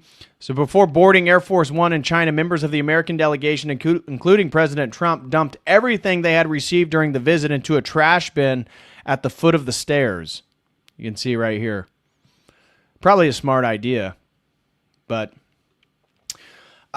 anyways, let me check with the chat real quick before we get into the last set of topics, which includes Israel and Clavvicular. We'll be getting into all that in just a second. Mims throws in 5. Thank you very much. He says, perhaps it's not the word itself, but the baggage the word carries. Well, in regards to Chud, he's clearly bringing it. It's not even. We get that they can't control themselves and that they become violent based on a word, which is a problem. It is a problem. And yeah, there's a lot of baggage from the word, but I get the idea to push the boundaries and kind of be edgy by using the word and try to shatter a sort of cultural norm or an Overton window regarding a particular word. I get that. But anyways, the case is not a free speech case. Blink, Codal crew member for 14 months, said, behind the stream a bit, doing stuff here, but I get back to the road. I sent Paisio stuff about Chud to your Twitter. Oh, okay. Let me check real quick. Let me check. So there's some type of post regarding Chud's potential orthodoxy. Let me see here.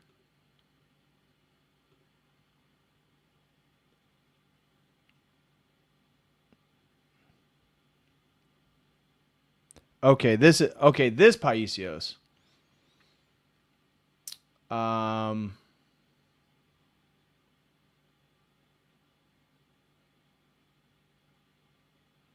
So, okay, let me bring this over. So this is the post that they've been telling me I needed to pull up. So let me show you guys what I'm looking at here. So this Paisios said Joker Waffen. Let me see if there was a post before this one that I missed.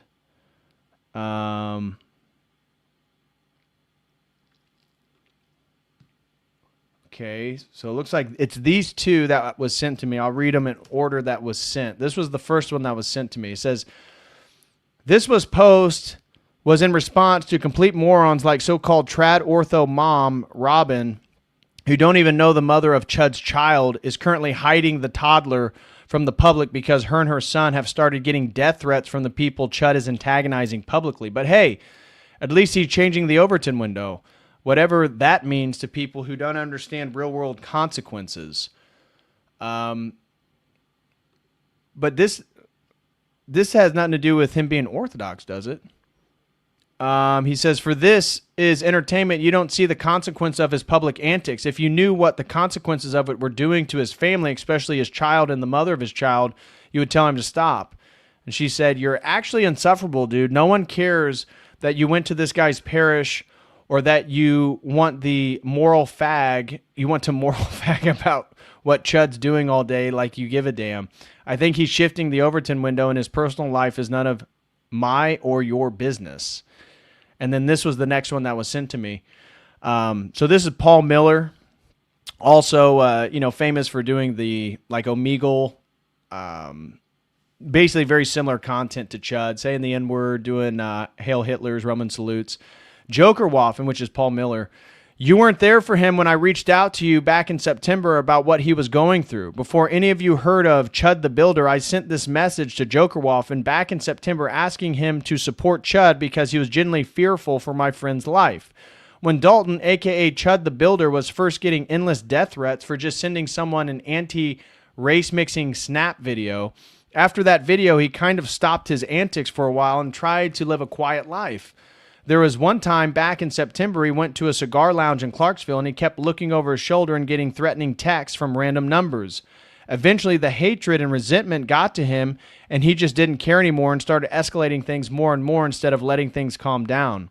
That's around the time he got kicked of the Clarksville church. Oh, because the death threats kept increasing and the families didn't feel safe around him. This is why I care so much. I saw what this was doing to him and those around before any of you ever heard of him.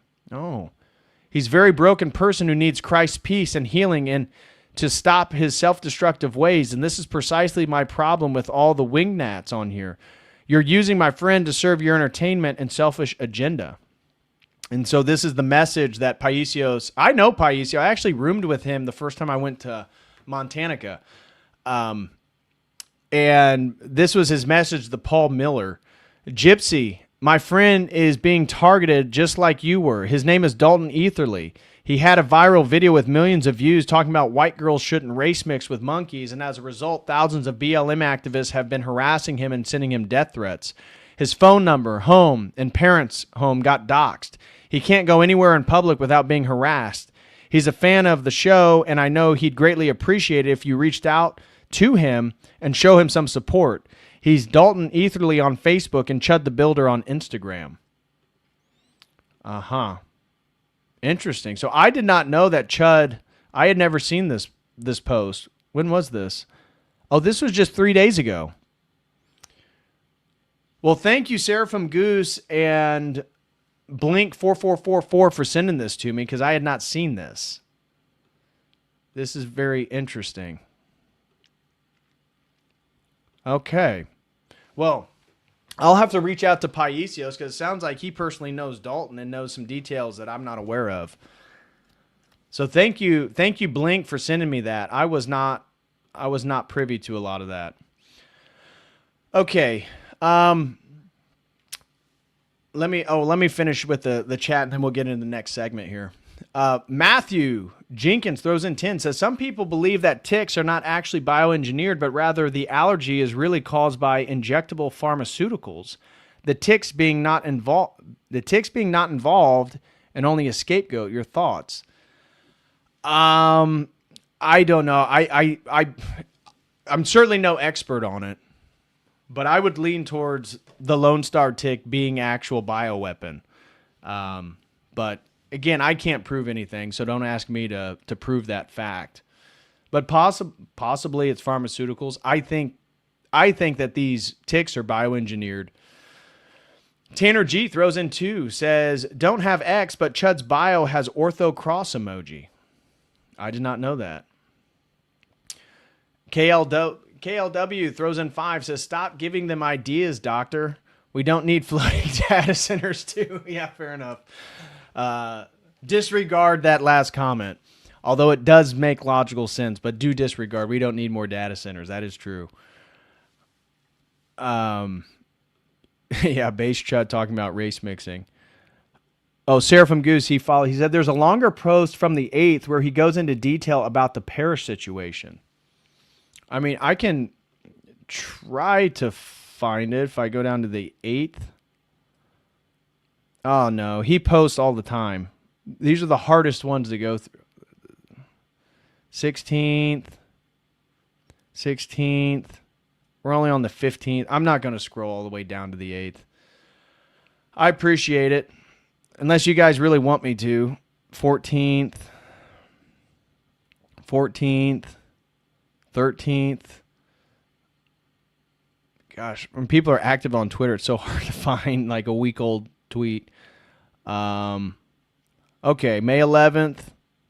May 10th.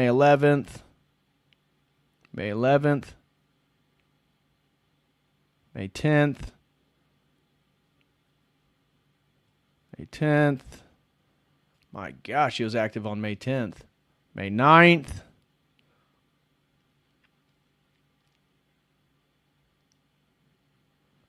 Okay, the 9th. The 8th. Okay, here's the 8th.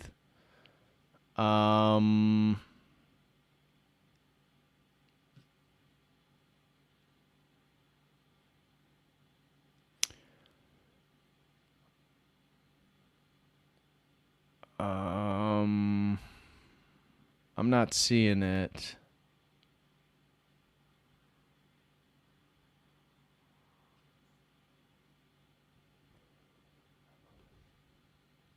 Here it said, I've been praying for Chud every single day since the day I found out he was asked to leave our parish October of last year.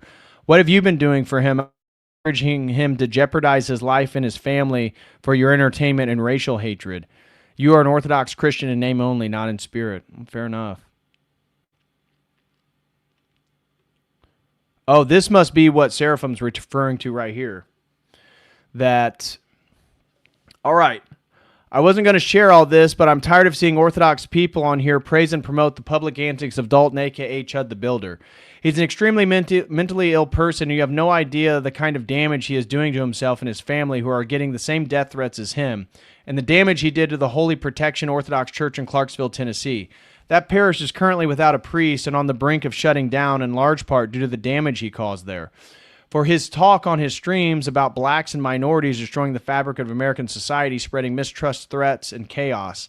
This is exactly what he did to what was once the most high-trust and close-knit parish community I ever experienced. I switched from my Antiochian parish to Holy Protection in early 2024, right before Chud became a catechumen there. I fell in love with the parish and the community, and I was convinced that this was the parish I wanted to raise my family in. It was stable, full of young families, very safe. Most of the men there were carpenters or soldiers. You couldn't imagine a more perfect Orthodox American parish. Not long after Chud started attending there, he started projecting the same public antics you see on his stream towards the entire parish.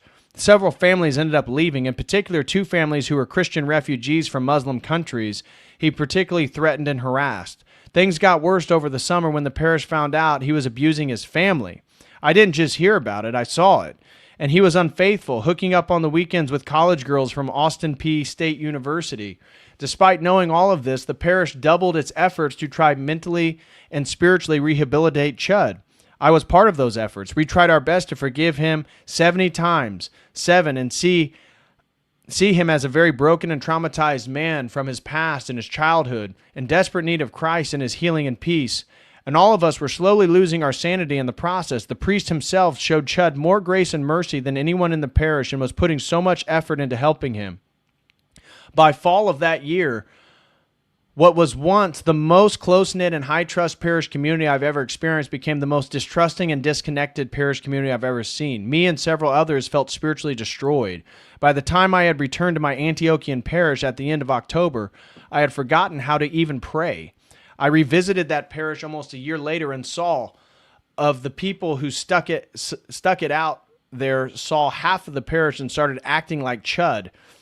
Half was just trying their best to ignore it. Then finally, fall of last year, the parish had no choice but to ask him to leave when he went viral for his public antics, and the wave of death threats started coming in, and several families with small children were going to leave because they didn't feel safe around him. I tried to explain to Chud the parish was still trying to help you not turn on you, but he wouldn't have it and started lashing out at me over and over, text messages, then blocked me. I prayed for him every single day since October of last year. Too many of you don't understand the real-world consequences. His antics are heroic, entertaining, and saving white America. To those of us who know him, his antics are disheartening and self-destructive and harming his family. You guys don't know part of his antics are because of his insecurity knowing he isn't fully white. He's half Middle Eastern. Instead of encouraging his public antics, pray for his healing and peace in Christ. Wow. Okay. Well, that is interesting news. I wasn't aware, but thank you, Sarah from Goose, and thank you, Blink, for sending me that. Sarah from Goose said, there's a longer post. Yeah, okay, I found that. Yeah. Interesting. Yeah, that's really sad. That is really, really sad. I'm really sorry to hear that. I had no idea about his connection to the Orthodox Church. Again, I'd never followed him. I never was really into the content. I'd seen the viral clips, but Lord have mercy. Lord have mercy. I think we should all probably say a prayer for Dalton Etherly's soul tonight, because as I said, he's literally facing the rest of his life in prison because of the charges of attempted murder. I mean, he may never get out. Who knows? And I wasn't aware of that. All right. Well, a little bit of a somber note there, but we're going to switch topics to Israel. So I'll play just a little section of this.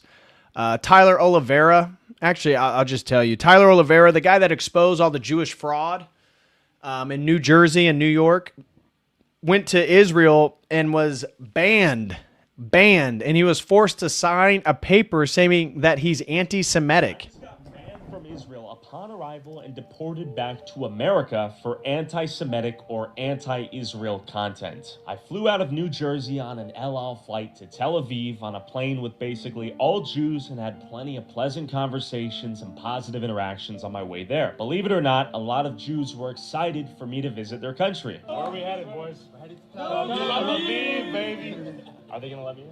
Yes, sir. But of course, I was being tracked the entire time, and photos of me circulated in Jewish WhatsApp groups as I was asleep in the middle seat of the back of the plane. 12 hours in the middle seat later, I land in Israel, and my passport scan says to go find an agent. I'm then brought to the back office where my interrogation begins. I tell him I'm here to enjoy the beaches of Tel Aviv, see some holy sites, and maybe do some street interviews asking some of the world's oldest questions, right? He then asks if I'm here to provoke Jews, if I'm hiding anything, if I'm anti-Semitic. I tell him no, obviously. The agent then goes like, you can just be honest, this is Israel. As if I said, yeah, I'm anti-Semitic, that would somehow go over well upon arriving to Israel. But I tell him no, I'm not. I don't hate anyone, and I don't. He proceeds to watch my videos about the Hasidic Jewish communities in upstate New York and New Jersey, where I examine how they use welfare to afford 7 to 10 kids. I try to explain the nature of the videos, and he eventually tells me to go sit down while they deliberate my fate. About 30 minutes later, he tells me to come back in the room and states that he's spoken to his higher-ups and that I've been denied entry into Israel due to anti-Semitic or anti-Israel content. I'm then handed a paper that I have to sign, which falsely claims that I've attempted to illegally immigrate to Israel, which is obviously bullshit, and I assume was done to prevent me from re-entering Israel for as long as legally possible, despite him telling me the real reason was due to anti-Semitic content. In fact, I checked Twitter and see that Israel's Minister of Diaspora and Combating Anti-Semitism is retweeting an Israeli news article that claims Tyler Oliveira, the Jew-hating YouTuber, is expelled from Israeli border on the orders of the Israeli minister. The fuck? He then quotes, I'm proud to have denied entry to Israel today to an unfortunate YouTuber who is using the harassment of Jews as a way to get clout on social media. Furthermore, let this be a lesson to all Jew haters and supporters of BDS. So, imagine all of us, as I already told you, Robert Kraft, the owner of the New England Patriots, already has a whole database set up at the stadium, Gillette Stadium, where the Patriots play, documenting all posts by Americans that are deemed anti-Semitic. So I would imagine some of us are probably already on a no-no list to go to Israel. Lex Lockstep says, banned from Israel, badge of honor. Yeah. And here is our the Israeli ambassador. Comment that people like me, he mentioned Ted Cruz's. I don't know. Sometimes it won't let me pause. This is who I refer to as the Israeli ambassador to America. He had made the comment. Mike Huckabee, talking about how Tucker Carlson is one of the most anti-Semitic and bigoted people in America. Oh, yeah. And then here he says, this is a quote, this was going around just today, insulting, Mike Huckabee says, insulting Israel is like insulting my wife.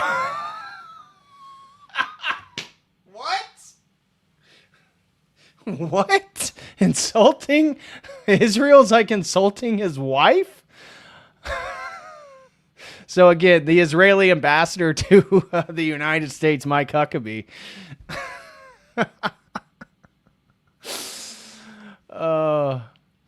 And then I'm not going to play this, but this is an Israeli child predator came all the way from Israel to meet a 13-year-old boy in the U.S. After getting caught, he threw himself into full victim performance, begging to be deported. He escaped justice and was sent back to Israel, like they all are. This was pretty cool. I'm not the biggest fan of Rand Paul. He's kind of soft on some of the immigration stuff, some issues that I find important. But his son, Rand Paul's son, William Paul, reportedly approached Rep. Mike Lawler at a bar believing he was Jewish, and told him that if Thomas Massey loses, it will be because of his people. Paul allegedly went on to blame the Iran war on the gays and the Jews, telling a bewildered Lawler, "The war, it's all about the gays and the Jews. I hate them both. I don't care if they die." So that is Rand Paul's son. Rand Paul's son. Who knew that his son was so based? Yeah, based, Dr. Crispy. Yeah, at a bar. Imagine just going up to a U.S. representative at a bar and be like, "It's because of your people. Massey's not going to win, man. The Iran war is about the gays and the Jews."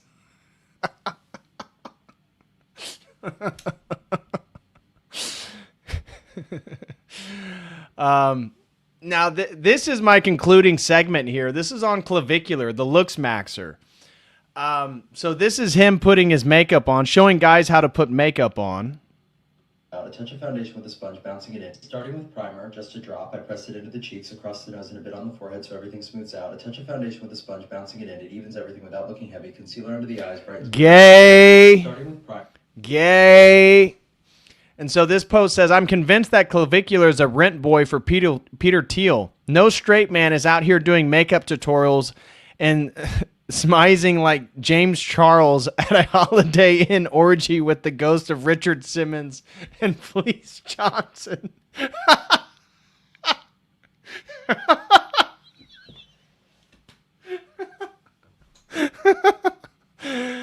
And so that was said.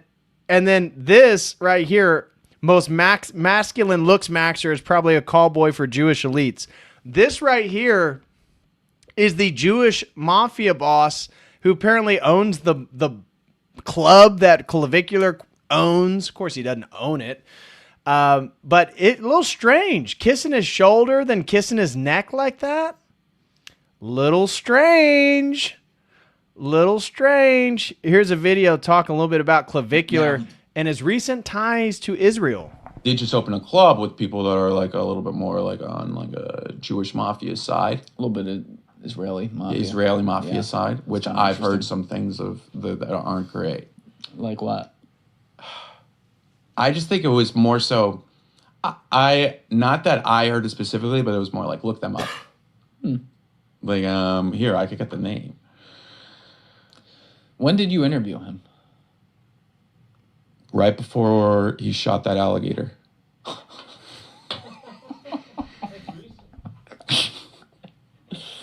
He told me like tiptoe maxing and shit. Tiptoe maxing. Wait, let me find. So What did Channel 5 report, Steve? Yeah. So was that more of like a conspiratorial type video? Like I think they were a little bit more of a. So that's always been the thought. There's like a guy like Uncle T or something like that who gives them all these donations. And and here's where the thought is. Peter Thiel talks about like transcending, which is dangerously close to ascending the human race and creating like a second digital race and basically like promoting transhumanism ideas and whatever. And I'm just saying here, Jack Mack, if I wanted to hack culture to create that, I would convince an entire generation of men that they got to take fucking 60 million drugs and looks max and not reproduce and fucking castrate themselves into perpetuity, whatever it is, you know, just to try to keep up with the Joneses and create that standard. I mean, when you listen, I actually feel, as much as I joke about it and whatever with Clavvicular, I empathize with the kid, and more specifically, like I feel, I don't know if this is the right word, but like pity for him, you know, because he clearly is very neurodivergent, as you said. So and I think he was a nonverbal autistic for a couple of years when he was a child.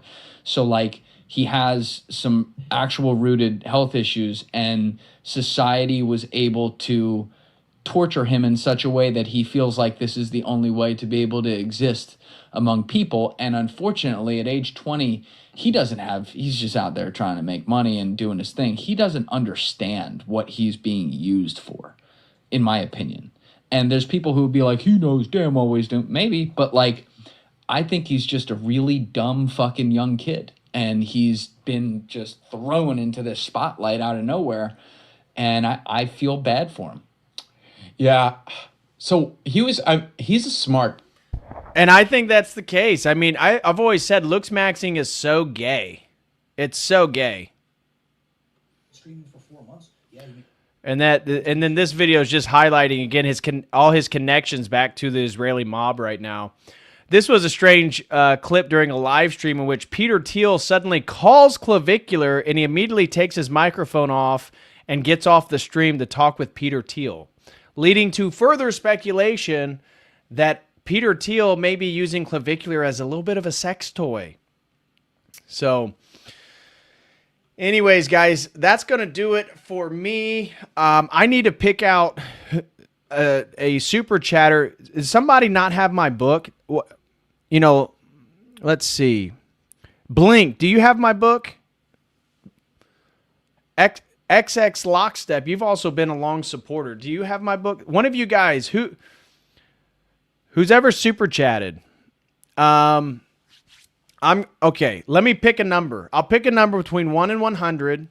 If you've super chatted, post a number. Who's ever closest will get a book. So I got a number. Who's ever super chatted, post a number. Who's ever closest. Then you can email me your info, and I can send you guys a book. XX Lobstep says, I do not have your book. Feel free to give me one, though. Okay, Lockstep, you win today's prize. Lockstep, email me. Email me. Let's see. Actually, Ves, he guessed the number was 77. The number was 77. Ves, how about both of you guys get a book? Because Ves sent a super chat in earlier.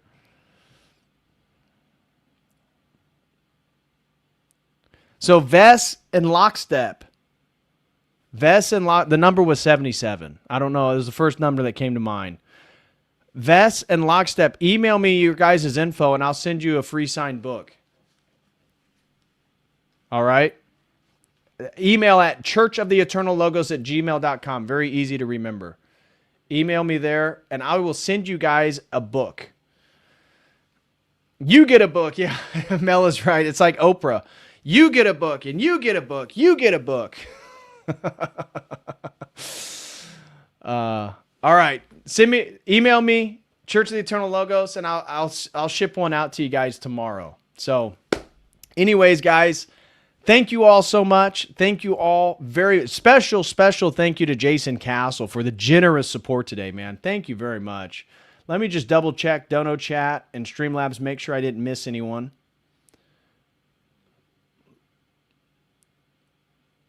All right. Looks like we're up to speed here. So Ves, Lockstep, send me your information. Email me, churchoftheeternallogos@gmail.com, and I will send you guys a free signed book. So, all right. Guys, that's going to do it for me. We're almost here we're over 3.5 hours, so almost a 4-hour stream. But I will see you guys Wednesday with another stream. I think I may do an open panel. I'm researching for a sponsored stream on MK Ultra, Monarch, mind control technology, and I'm going to be doing some research on Nikola Tesla for the community-sponsored stream that you guys sponsored. So tons of content this week, but I will be back tomorrow, guys. Wednesday. Tomorrow night we have a Logos Academy meeting. If you guys want to be part of a great group of men where we're going to be talking about whatever the latest, hottest topics are around the world, join us over at the Logos Academy. Would love to have you. You can do so with this link right here. And I will see you guys there tomorrow night if you sign up. So tomorrow night, men's group meeting. Sign up. We'd love to have you. And Ves, Lockstep, send me your info. Email me. And I will catch you all Wednesday. As always, until then, God bless.